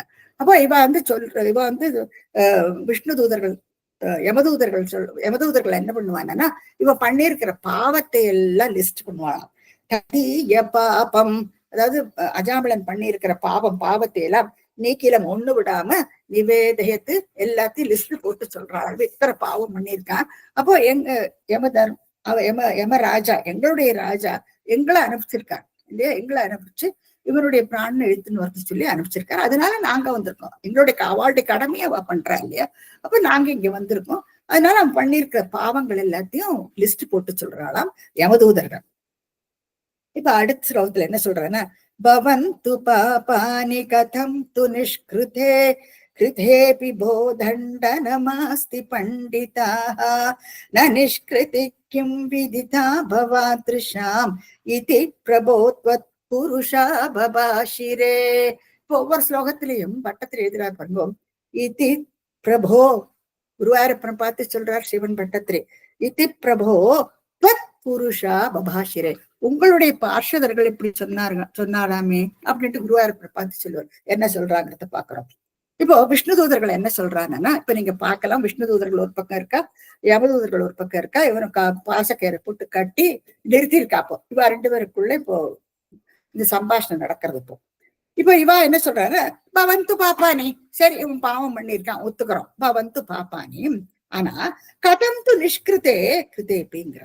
நிஷ்கிருத்தே என்னன்னா பிராயஷ்சித்தம், பிராயஷ்சித்த கர்மா சொல்றான். இப்ப நம்ம நித்திய கர்மா, நைமித்திக கர்மா, இந்த மாதிரி நிறைய கர்மாக்கள் உண்டு. அதுல பிராயஷ்சித்த கர்மாக்கள்னு உண்டு. இந்த பிராயஷ்சித்தம் பண்ணினானா அந்த பாவம் போயிடுன்ட்டு நம்மளாம் நம்புறோம் இல்லையா? சோ பிராயஷ்சித்தம் நிஷ்கிருத்தேன பிராயஷ்சித்த கர்மா கிருதேபி பண்ணினானா போ பண்டிதாகங்கிற யமதூதர்களை பார்த்து விஷ்ணு தூதர்கள், போ பண்டிதாக அப்படின்னா யமதூதர்களை படிச்சவா, அவளும் வேதம் படிச்சவா, அவளுக்கு எல்லாம் எல்லா விதத்திலும் இவாளுக்கு ஈக்குவல் தான் விஷ்ணு பார்ஷதர்கள் யமதூதர்கள். அதாவது யமன தர்மராஜான்னு சொல்ற, யம தர்மராஜான்னு சொல்ற, தர்ம வழியில போகப்பட்டவா வாழலாம். இப்போ அவளுக்கு என்ன டியூட்டியோ அதைத்தான் பண்ணுவாவா. அப்போ அதனால்தான் போ பண்டிதாக அப்படின்னுட்டு விஷ்ணு தூதர்கள் யமதூதர்களை பார்த்து சொல்றான். அப்போ அவன் பண்ணியிருக்கிற பாவம் எல்லாம் இருக்கட்டும், ஆனால் பிராயஷ்சித்த கர்மா பண்ணியாச்சு அவன், அதான் நிஷ்கிருதே கிருதேபிங்கிறான். பிராயஷ்சித்தம் பண்ணியாச்சுன்னா போ பண்டிதாக பண்டிதர்களே தண்டனம் அஸ்தி, என்னத்துக்கு அவனுக்கு தண்டனை, அவனுக்கு தண்டனை கொடுக்க வேண்டிய அவசியம் இல்லையே, அவன் தான் பிராயஷ்சித்தம் பண்ணியாச்சு. ஆனா அது என்னன்னு தெரியணும், என்ன பிராயஷ்சித்தம் அவன் பண்ணினாங்க தெரியணும் இல்லையா? அப்போ பண்டிதர்கள் யமதூதர்களை பார்த்து விஷ்ணு தூதர்கள் என்ன சொல்றாங்க, ந நிஷ்கிருதி கிம் விதிதாக பவாத்ருஷாம் அப்படின்னு சொல்றாராம். உங்களுக்கு நிஷ்கிருதி, நிஷ்கிருதி என்னன்னா இந்த பிராயஷ்சித்தம் ந விதிதாக கிம் எப்படியாக்கும், ந விதிதாக உங்களுக்கு தெரியல, இவன் பிராயஷ்சித்தம் பண்ணியாச்சு அப்படின்னுட்டு உங்களுக்கு ஏன் தெரியலை அப்படின்ட்டு இவ கேட்கிறாளாம். ந கிம் விதிதாக, இது ஏன் உங்களுக்கு தெரியலை, பவாதிருஷாம், பவாதிருஷம் உங்களால இது ஏன் அறியப்படலை. சரி அவளுக்கு அவளோட டியூட்டியை பண்ணணும் வந்திருக்கா, அவ்வளவுதான். ஆனா அவன் கடைசி நிமிஷத்துல அவன் சொன்னது நாராயணன், உடனே இவா குதிச்சாச்சு. இப்ப இவா என்ன சொல்றா, அவன் பண்ணிருக்கிற காரியம், அவன் பாவ காரியம் பண்ணியிருக்கான் இருக்கட்டுமே, ஆனாலும் பிராயஷ்சித்தம் பண்ணியாச்சு, பிராயஷ்சித்தம் பண்ணியாச்சுன்னா ஏன் உங்களுக்கு அவன் பண்ணினான்ட்டு தெரியல, நீங்களா பண்டிதர்கள் ஆச்சு, போ பண்டிதாகங்கிற. அப்போ உங்களால ஏன் இது அறியப்படலை, ந நிஷ்கிருதி கிம் விதிதா பவத்ருஷாம், உங்களால ஏன் அறியப்படலை அப்படின்னுட்டு இதி பிரபோத்வத் புருஷா பபாஷிரே, இப்படியாக பட்டத்தில் சொல்றார். குருவாயூரப்பன் பார்த்துட்டு துவத் புருஷக, அதாவது உங்களுடைய பார்ஷதர்கள் சொன்னார்களாமே, அப்போ அவரு ஆமான்னு தலையாட்டுவாராம். இப்போ எப்படி ரியலா நடந்த மாதிரி பட்டத்தில் எழுதியிருக்கார் பாருங்க. அடுத்த ஸ்லோகத்துல என்ன சொல்றாருன்னா, ஸ்ருதி ஸ்மிருதிப்யாம் விஹிதா விருதாதய புனந்தி பாபம் நலுனந்தி வாசனாம் அனந்த சேவாது நிகிருந்ததி துவயி இதி பிரபோத்வத் புருஷா பபாஷிரே. இத கடைசியில் இந்த லைன் ஆட் பண்ணிட்டே இருக்காங்க. இதி பிரபோத்வத் புருஷா பபாஷிரே, உங்களுடைய பார்ஷதர்கள் இப்படி சொன்னாராம் அப்படின்ட்டு பட்டத்தில் குருவாயூரப்பன் பார்த்து சொல்லிட்டே இருக்கா. இப்ப என்ன சொல்றாங்கன்னா விஷ்ணு தூதர்கள் ஸ்ருதி, இப்ப பாருங்க சம்பாஷணம் நடக்கிறது இவ 2 பேருக்கு நடுவுல, இந்த பக்கம் யமதூதர்கள் இருக்கிறா, இந்த பக்கம் விஷ்ணு தூதர்கள். அவ என்ன சொல்றாங்கன்னா, இவாளு ஸ்மிருதி ஸ்ருதி எல்லாம் படிச்சுவா தானே இல்லையா, அப்ப அவளை பார்த்து இவ என்ன சொல்றா, ஸ்ருதி, ஸ்ருதினா வேதம், ஸ்மிருதி, ஸ்மிருதிங்கிறது என்னன்னா இந்த ஸ்ருதி, அதாவது இந்த வேதத்தை அனுசரிச்சு பேசுறதுதான் ஸ்மிருதி. ஸ்மிருதினா நமக்கு என்ன ஞாபகம் இல்லையா, இது சில ட்ரெடிஷன்ஸ் உண்டு சில ஃபேமிலியில எல்லாம் இல்லையா, இந்த குல விளக்கங்கள் அப்படி இப்படி எல்லாம் சொல்லுவாங்க, இப்படி இருக்கணும் அப்படி இருக்கும், ஒவ்வொரு ஃபேமிலியில ஒவ்வொரு மாதிரி இருக்கும், சில பூஜைகள் சில விரதங்கள் எல்லா இடத்துலயும் ஒரே மாதிரி இருக்காது இல்லையா, ஒவ்வொருத்தருக்கும் அப்போ அது என்ன ஸ்மிருதி, அதாவது அவ முன்னோர்கள் எல்லாம் பண்ணிட்டு வந்துட்டே இருக்கா. சோ வழி வழியா அதை ஞாபகத்துல வச்சுட்டு பண்றான். அப்ப முன்னோர்கள் எல்லாம் அவ என்னத்தினால பண்றா, அவ ஸ்ருதி வேதத்தை நல்லா படிச்சிருக்கா இல்லையா, சோ வேதத்தை அனுசரிச்சு சில சத்கர்மாக்கள் சில நல்ல காரியங்கள், சோ அந்த நல்ல காரியங்கள்ல அவ வேதத்திலேருந்து தெரிஞ்சு பகவானோட மூச்சுக்காத்துல வேதம். அப்ப வேதத்துல சொல்லி இருக்கு இல்லையா, இந்த காரியங்கள் எல்லாம் பண்ணணும், இதெல்லாம் பண்ணக்கூடாது, இதுல இந்த மாதிரி எல்லாம் நிறைய வகுத்து கொடுத்திருக்கா. அந்தந்த வர்ணத்தாருக்கு அந்தந்த குலத்துல இருக்க அவ என்ன பண்ணணும், என்ன பண்ணக்கூடாது, எல்லாமே சொல்லி இருக்கு. இதே மாதிரி பகவத்கீதையில நம்ம 17ஆம் அத்தியாயத்துல இப்போ ரீசெண்டா நான் உங்களுக்கு சொல்லி கொடுத்துருக்கேன். யஜ்ஞம், தானம், தபம், கர்மம், இந்த மாதிரி கர்மம், எத்தனையோ கர்மங்கள் நம்ம பண்றோம் இல்லையா.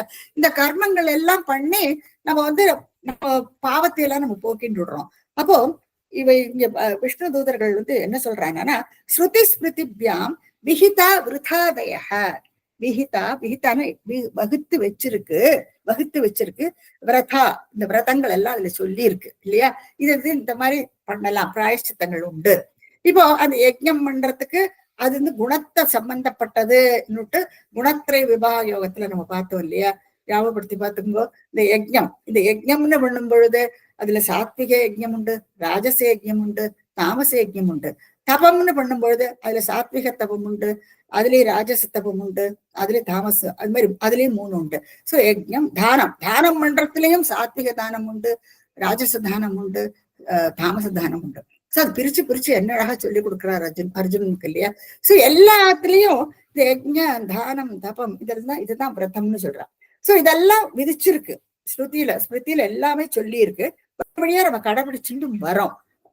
தெரிஞ்சோ தெரியாமலோ எத்தனையோ தப்பும் பண்ணுவோம் வச்சுக்கோ. சோ அப்படி இருக்கும் பொழுது இந்த இதெல்லாம் தெரிஞ்சிருக்கு இல்லையா. ஸ்ருதி ஸ்மிருதிபியாம் எழுதி இருக்கு. விஹிதா விருதாதயம் புனந்தி பாவம் காரியங்கள் எல்லாம் போயிடுமா. இப்போ இந்த சாத்விக யஜ்ஞம், ராஜச யஜ்ஞம் இதெல்லாம் நான் வரிசையா படிச்சுட்டே வந்தோம் இல்லையா. அப்போ நம்ம பண்ணிருக்கிற பாவம் எல்லாம் போயிடுமா. இந்த மாதிரி நம்ம யஜ்ஞம் பண்ணும் பொழுதும், தானம் பண்ணும் பொழுதும், விரதம் பண்ணும் பொழுதும், சில கர்மாக்கள் எல்லாம் பண்ணும் பொழுது நம்மளுடைய பாவம் எல்லாம் போயிடும். அதான் புனந்தி பாவங்கள் எல்லாம் போய் நம்ம புரிதப்பட்டு போயிடுவோம். ஆனால் ந லுனந்தி வாசனாங்க. ஆனா அது பண்ணிருக்கிற பாவத்தினுடைய அந்த மிச்சம் மீதி இருக்கு இல்லையா, அந்த வாசனைகள் எல்லாம் போகாதான். நீங்க பிரியாணி சாப்பிட்டுட்டு நல்லா சுகமா சாப்பிட்டு விடுறோம், நம்ம நல்லா அனுபவிச்சு சாப்பிடுறோம். ஆனா என்ன, அந்த வாசனை கையில அப்படியே இருக்கு. அப்போ அந்த வாசனை என்ன பண்றது, நம்மள இன்னொருக்கா சாப்பிடணும்னு தூண்டுறது இல்லையா. அதே மாதிரி இப்ப பாவகாரியம் எல்லாம் எப்படியோ நல்ல காரியம் பண்ணி நம்ம கழிச்சாலும் மறுபடியும் அந்த பாவம் பண்றதுக்கு தூண்டுமா. இதுதான் வாசனாஸ்ன்னு சொல்றது இல்லையா. எத்தனை பாவங்கள் அறிஞ்சும் பண்ணுறோம், அறியாதைக்கும் பண்றோம். இப்ப நீங்க இந்த இடத்துல நீங்க பார்த்தீங்கன்னா எல்லாரும் உட்காந்துட்டு தியானம் பண்ணிட்டு இருக்கா. சில பேர் நடந்துட்டே தியானம் பண்றா, சில பேர் உட்கார்ந்துட்டு தியானம் பண்றா, சில பேர் ஜலத்துல உட்கார்ந்துட்டு தியானம் பண்றா, சில பேர் மரத்துங்கீழ உட்கார்ந்துட்டு தியானம் பண்றா. சோ விதவிதமா பாக்குறோம் நம்ம ஜனங்கள். சோ இதெல்லாம் என்ன, அவ தன்னுடைய பாவத்தை எல்லாம் களையணும்னு பண்றா இல்லையா. பகவானை நினைக்கிற அந்த சமயத்துல உட்கார்ந்துட்டு எத்தனை ஹவர்ஸ் ஜபிப்பாளர் தெரியாது. அவ உட்காந்துட்டு ஜபிச்சுட்டே இருக்கும் பொழுது அதை தியானம் எல்லாம் பகவானையே நினைச்சுட்டு இருக்கா இல்லையா. அப்போ அவளுடைய சித்த சுத்தி ஏற்பட்டு விடுறது அவளுக்கு. அப்போ பாவகாரியங்கள் அவ பண்ணிருக்கிற பாவங்கள் எல்லாம் போயிடுமா. அதுதான் புனந்தி பாவம் போய் புனிதப்பட்டு விடுறா. ஆனா ந லுனந்தி வாசனா, அந்த வாசனை போகலாம். இப்போ அந்த நிஷ்டையெல்லாம் கலைஞ்சு நம்ம திருப்பி வந்தாச்சுன்னு யதார்த்தத்துக்கு விட்டான்னா மறுபடியும் நம்மள அந்த பாவம் செய்ய தூண்டுமா. அந்த வாசனாஸ் இருக்கு இல்லையா கூட, அது நம்மள மறுபடியும் அதே இதுல கொண்டு போய் விட்டுடுமா நமக்கு. அப்ப இதை மறுபடியும் ஒரு இது அந்த காரியத்தை பண்ணிட்டே இருப்போம். அதுக்கு பிராயச்சித்தம் பண்ணுவோம். இந்த மாதிரி பண்றதுனால ஒரு லாபமும் கிடையாது. இந்த பகவான் இது அர்ஜுனுக்கும் சொல்லி கொடுக்குறாரு கீதையில. இந்த ஸ்லோகங்கள் எல்லாம் பார்த்துக்கணும் நீங்க. இப்ப அடுத்து என்ன சொல்றாருன்னா, விஷ்ணு பார்ஷவர்களை என்ன சொல்றா, அனந்த சேவா, பகவானுக்கு சேவை பண்ணுமா.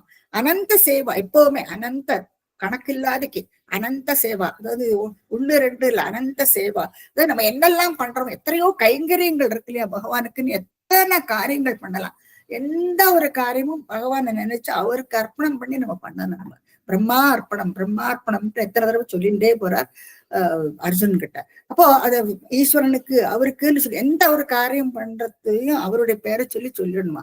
எனக்கு நான் பண்றேன் எனக்கு அந்த இதையும் எடுத்துடணும். நம்ம எல்லாமே பிரம்மார்ப்பணம், பகவானுக்கு தான் அர்ப்பணம் பண்ணி நம்ம பண்ணணும். சோ அனந்த சேவா து நிஷ்கிருதந்திங்கிறார். அதுதான் பிராயஷ்சித்தம்ங்கிறார். அதுதான் நம்ம பண்ணிருக்கிற காரியத்துக்கெல்லாம் பிராயஷ்சித்தமா.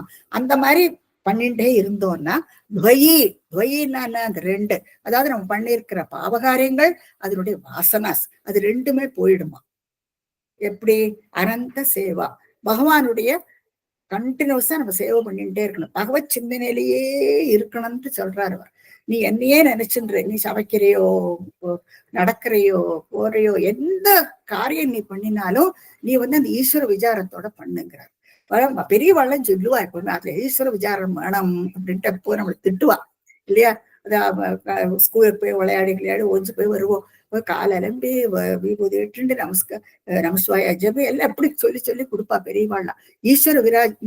ஈஸ்வரனோட விசாரம் என்னைக்குமே நம்ம மனசுக்குள்ள இருக்கணும். நீ பரீட்சை எழுதியோ என்ன பண்ணுவையோ எந்த காரியம் அனந்த சேவாங்கிறார். எந்த பண்ணினாலும் நமக்கு பகவானுடைய அந்த தியானம் எப்பவுமே நம்ம கிட்ட இருக்கணும்னு சொல்றாரு.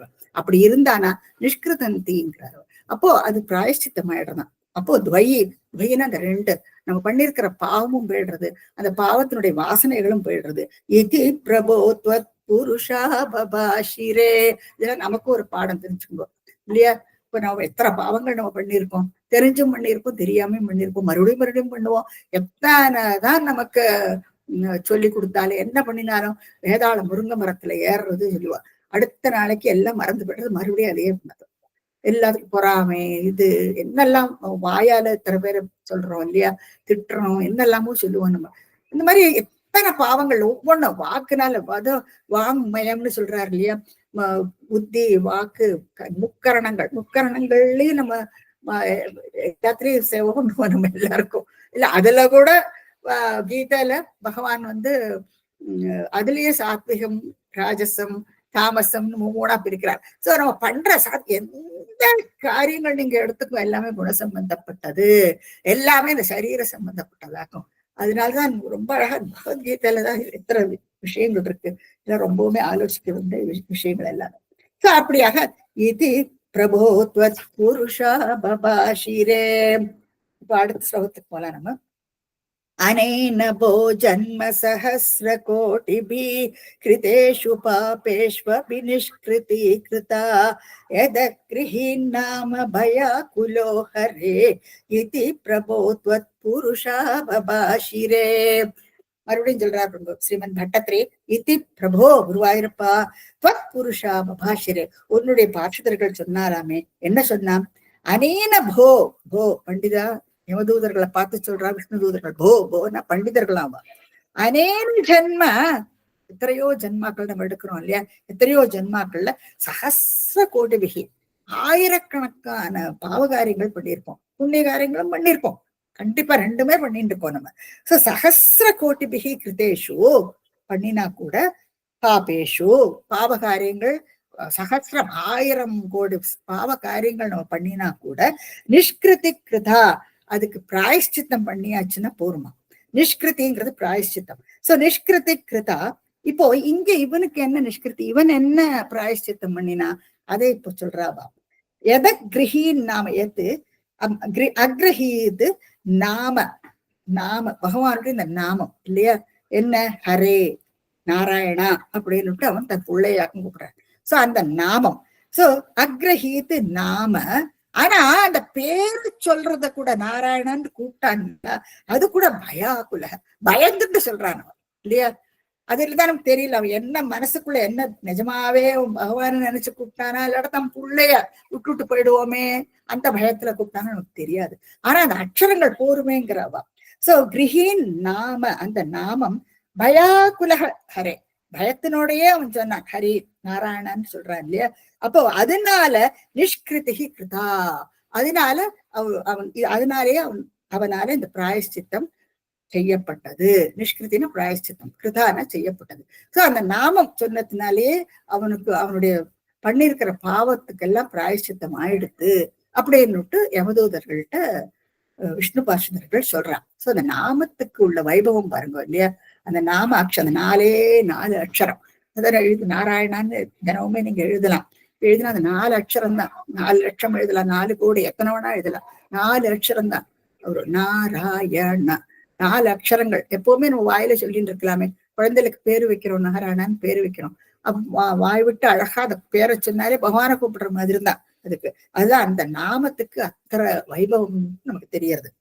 இப்ப அடுத்த ஸ்லோகத்துல என்ன சொல்றாங்கன்னா, நிருணாம் அபுத்யாபி முகுந்த கீர்த்தனோ ததௌக்ய दहत्य गौगान् महिमास्य तादृशः यथाग्निरेधांसि यथौषधं गदान् इति प्रबोध्वत् पुरुषा बभाषिरे. இதே மாதிரி கடைசியில சொல்றாரு, இந்த மாதிரி விஷ்ணு பார்ஷதர்கள் சொல்றாராம். இப்போ நிருணாம்னா ஜனங்கள், நிருணாம்னா நிருணகன ஜனங்கள், நிருணாம் அபுத்தியாபி புத்தி இல்லாதக்கு, அதாவது நம்மளும் தெரிஞ்சோ தெரியாமலோ சொல்றோம் இல்லையா, தெரிஞ்சும் பாவம் பண்ணுவோம், தெரியாமலேயும் பண்ணுவோம். நம்மளை அறியாமைக்கு அது பாவகாரியம்னு நமக்கு தெரியறது இல்லை, அப்பவும் பண்ணுவோம். சோ அபுத்தியாபி, இப்ப இவன் பண்ணிருக்கிறது அப்படிதான்.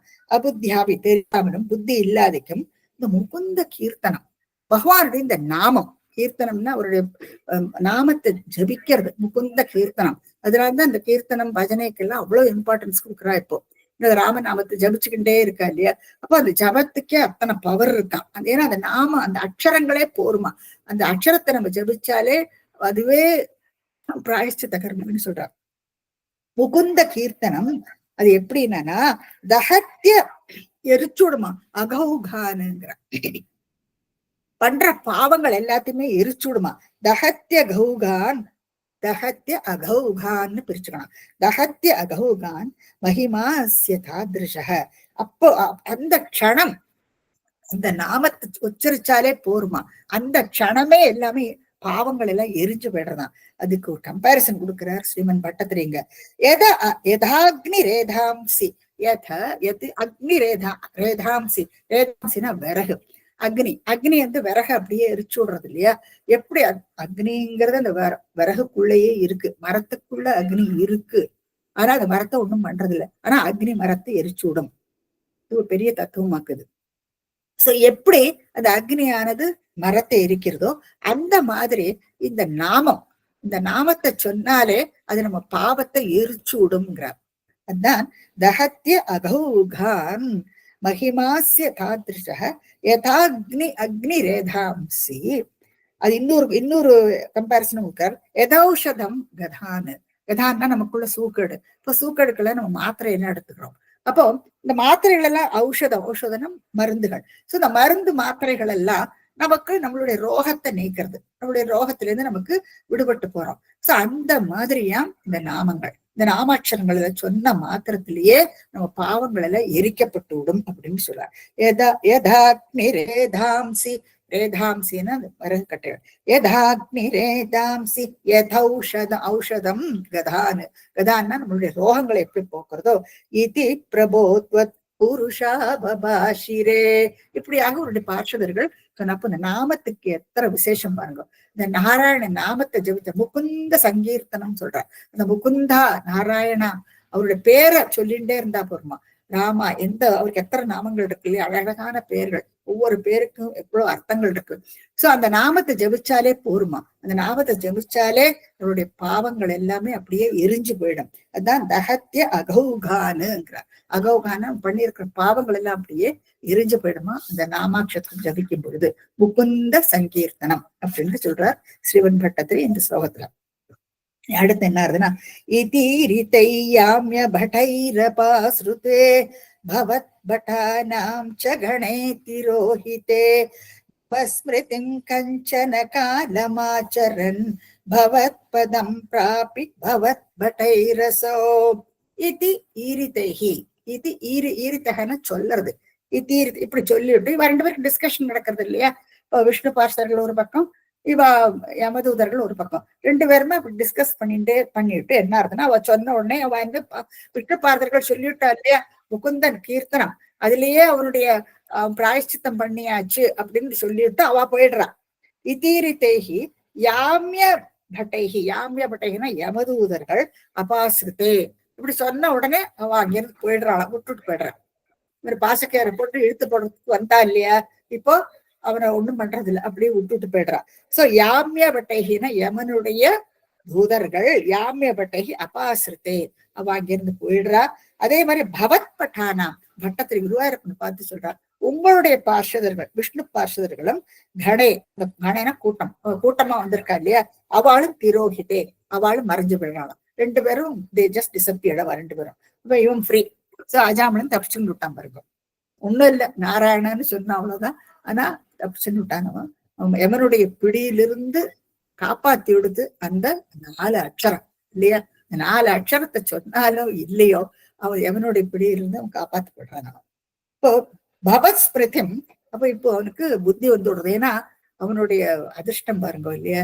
அந்த சமயத்துல அந்த கடைசி காலத்துல விஷ்ணு பார்ஷவர்களை ஒரு பக்கம் பாக்குறான், யமதூதர்கள் ஒரு பக்கம் பாக்குறான் இல்லையா?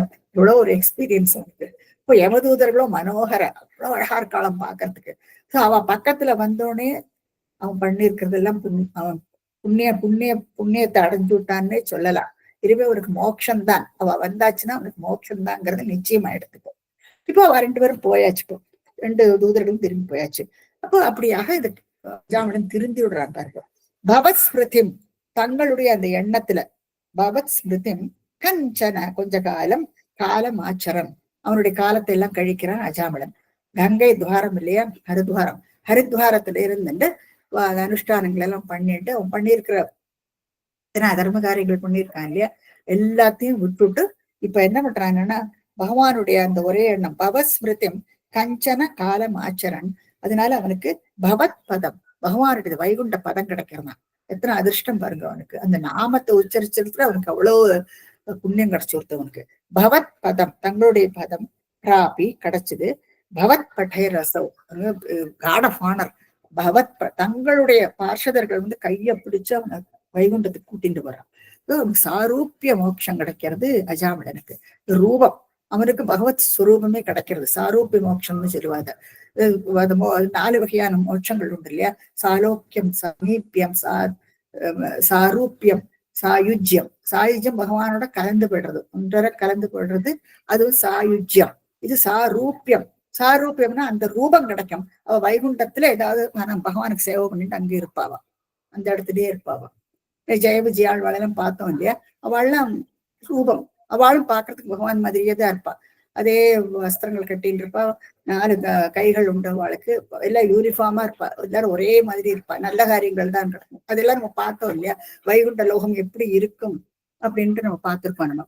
சோ அப்படியாக அஜாமலனுக்கு வந்து அதிர்ஷ்டம். இப்ப அவனுக்கு வந்து பவத் பதம் பிராபி, வைகுண்ட பதம் கிடைக்கிறதா அவனுக்கு. பவத் பட்டே ரசவ், அவருடைய பார்ஷதர்கள் வந்து அவனை கூட்டிட்டு போறப்பாரு. அப்படியாக அவனுக்கு வைகுண்ட பிராப்தி கிடைக்கிறது. ஸ்வகிங்கராவேதன சங்கிதோ யம த்வதங்கிரி பக்தேஷு நகம்யதாமிதி ஸ்கீய விருத்யா அசிஷிச்சதுச்சகை சதேவ வாதாலய நாத பாஹி மாம் முடிக்கிறார் ஸ்ரீவன் பட்டத்திரி. அப்போ இங்க வந்து இப்போ என்ன சொல்றார் கடைசியா? ஸ்வகிங்கரான் வந்து யமதூதர்கள். அவளுக்கு ஒரே ஆச்சரியம். விஷ்ணு தூதர்கள் வந்து அவனை காப்பாத்தி விடுறா இல்லையா? இப்ப அவன் நேரா யம தர்மராஜாவுடைய அந்த இதுக்கு போறாவா. அவங்க யமதூதர்கள் போறாங்க. போயிட்டு ஸ்வகிங்கரான் ஆவேதன சங்கிதக யமக, யம தர்மராஜனுக்கு முன்னால போய் நிக்கிறவன் நின்றுட்டு யம தர்மராஜா கிட்ட சொல்றாள நடந்ததெல்லாம். ஆவேதன சங்கிதம், சங்கையோட, அதாவது மனசுல கலவரத்தோட, அதாவது போறதும் அவனுடைய பிராணன் இழுத்துன்னு வரத்துக்கு பாசக்கேறு போடுறதும், அங்க விஷ்ணு தூதர்கள் வந்ததும், அவ கூட நடந்த சம்பாஷணை, இது எல்லாத்தையும் கலக்கத்தோட யமதர்மராஜன் சங்கிதகன்னு சொல்றார். ஸ்வகிங்கரான் ஆவேதன சங்கிதக யமக போய் சொல்றாராம். அப்ப யமதர்மன் அவர் என்ன சொல்றார்? யமதர்மராஜா என்ன சொல்றான்னா, துவதங்கிரி பக்தேஷு, அதாவது பட்டத்திரி இங்க சொல்றார், துவத் அங்கிரி, தங்களுடைய பாதங்கள்ல சரணடைஞ்ச பக்தர்கள். துவத் அங்கிரின பாதம். துவதங்கிரி பக்தேஷு ந கம்யதாமிதி, இனிமே அவாகிட்ட நீங்க போகாதீங்க, அதாவது விஷ்ணு பக்தர்களை நீங்க போகவே வேண்டாம் அப்படின்ட்டு யமதர்மன் வந்து பார்ஷத தன்னுடைய தூதர்கள்ட்ட யமதூதர்கள்ட்ட சொல்றாரு இல்லையா? துவத் அங்கிரி பக்தேஷு, பட்டத்திரி சொல்றது, துவத் அங்கிரி பக்தேஷு ந கம்யதாம், போகாதேங்கோ அப்படின்னுட்டு யமன் வந்து யமதூதர்கள்ட்ட சொல்றார். ஸ்வகீய பிரித்யான், தன்னுடைய தூதர்கள்கிட்ட அசிஷிச்சதுஹு உச்சகைஹி, அசிஷிச்சதுன்னா சொல்றது, அதாவது நல்ல உரத்த குரல்ல, உச்சகேகின உரத்த குரல்ல தீர்மானமா சொல்றது. அதாவது போகாதெங்கோ, ஏதோ விஷ்ணு பக்தர்கள் இருந்தானா அங்க மாத்திரம் நீங்க தப்பி தவறி கூட போகப்படாது அப்படின்ட்டு தீர்மானமா தன்னுடைய யமதூதர்கள்ட்ட யமன் சொல்றாராம். ஏன்னா அந்த சமயத்துல யம தர்மராஜாவாட்ட என்ன சொல்றாங்கன்னா, நானும் ஒரு ஹரிபக்தன் தான். யம தர்மராஜா சொல்றான், நானும் ஒரு ஹரிபக்தன் தான், அந்த பகவத் பக்தியே நான் கூட அறிவேன் அப்படின்ற பாகவதத்துல ஸ்லோகம் இருக்கு. அதாவது நானும் அறிவேன், என்னோடு கூட இன்னும் 12 பேர், இந்த 12 பேரும் இந்த பகவத் பக்தியை பத்தி நாங்க நன்றாக தெரிஞ்சு வச்சுருக்கோம், அதுல நானும் ஒருத்தன் யம தர்மராஜா சொல்லுவான். இந்த பாகவத ஸ்லோகம் பாருங்க, ஸ்வயம்பூ நாரத சம்பு, இதுல பேரு 12 பேர் வருவா. ஸ்வயம்பூ நாரத சம்பு குமார கபிலோ மனுஹோ பிரஹ்லாதோ ஜனகோ பீஷ்ம பலிம் வியாசி கீர்பயம். ஸ்வயம்பு, ஸ்வயம்பு பிரம்மா, நாரதக நாரதர், சம்பு சிவபெருமான், குமாரக சனத்குமாரர்கள், கபிலக கபிலர், மனு மனு உங்களுக்கு தெரியும், பிரகலாதன் அவன் தைத்தியன் இல்லையா, அசுரனாக்கம் பிரகலாதன், ஜனகக ஜனகர், பீஷ்மக பீஷ்மர், பலி மகாபலி, அப்புறம் வைசாயக்கினா வியாசமுனிவர், வயம் நானும்ங்கிறார், அவரோட சேர்ந்து நானும், இவ இத்தனை பேருமா சேர்ந்து 12 பேர் ஆறுது. துவாதசைதே விஜானீமோ தர்மம் பகவதம் பட்டாஹா. அதாவது நாங்க இந்த விஷ்ணு பக்தியை நாங்க 12 பேரும் அறியறோம் அப்படின்னுட்டு பாகவதத்துல இந்த ஸ்லோகம் இருக்கு. ஸ்வயம்பூ நாரத சம்பு குமார கபிலோ மனுஹோ பிரஹ்லாதோ ஜனகோ பீஷ்மஹ பலி வியாசி கீர்வயம். வியாசி கீர்ங்கிறது வியாசனோட புள்ள சுகரை குறிக்கிறது. சுகாச்சாரியாரையாக்கு இங்க சொல்றாரு அவர். வயம் நானும் கூட என்னையும் சேர்த்திக்கோங்கிறார் அவர்.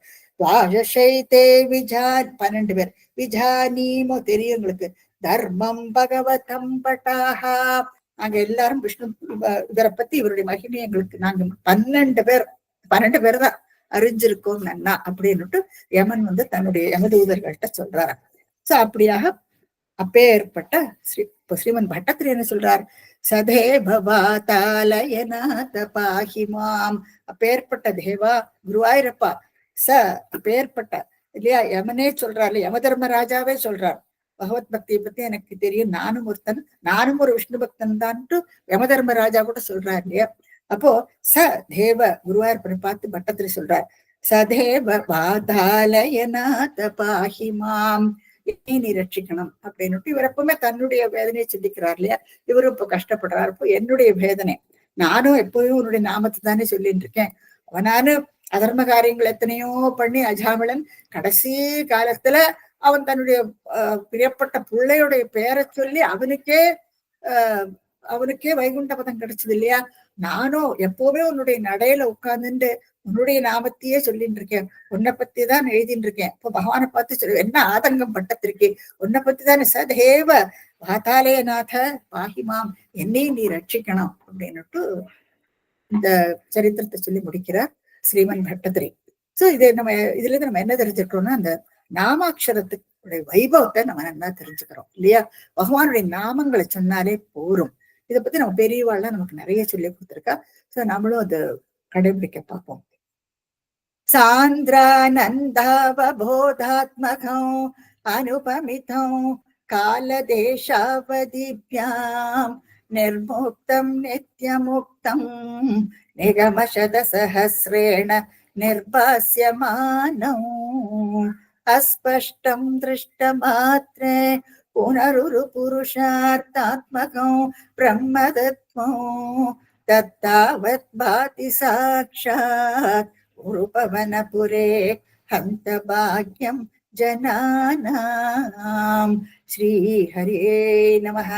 இங்க நீங்க பார்க்கலாம், 3 பிக்சர்ஸ் போட்டிருக்கோம். இங்க 3 கதைகள் வரும் பாருங்க. சித்திரகேது, வித்தாசுரன், அப்புறம் மருத்ஸ், இவ 3 பேருடைய ஸ்டோரியும் ரிலேட் பண்ணுவாங்க அடுத்த தசகத்துல. இப்போ மகீசுரான்னு சொன்னார் இல்லையா பட்டத்திரி இந்த தசகத்துல, அதாவது பூலோகத்து தேவன் அஜாமிளன், இப்போ தேவலோகத்து தேவர்களையும் பகவான் எப்படி ரட்சிக்கிறாருங்கிறத நம்ம அடுத்த தசகத்துல நம்ம பார்ப்போம்.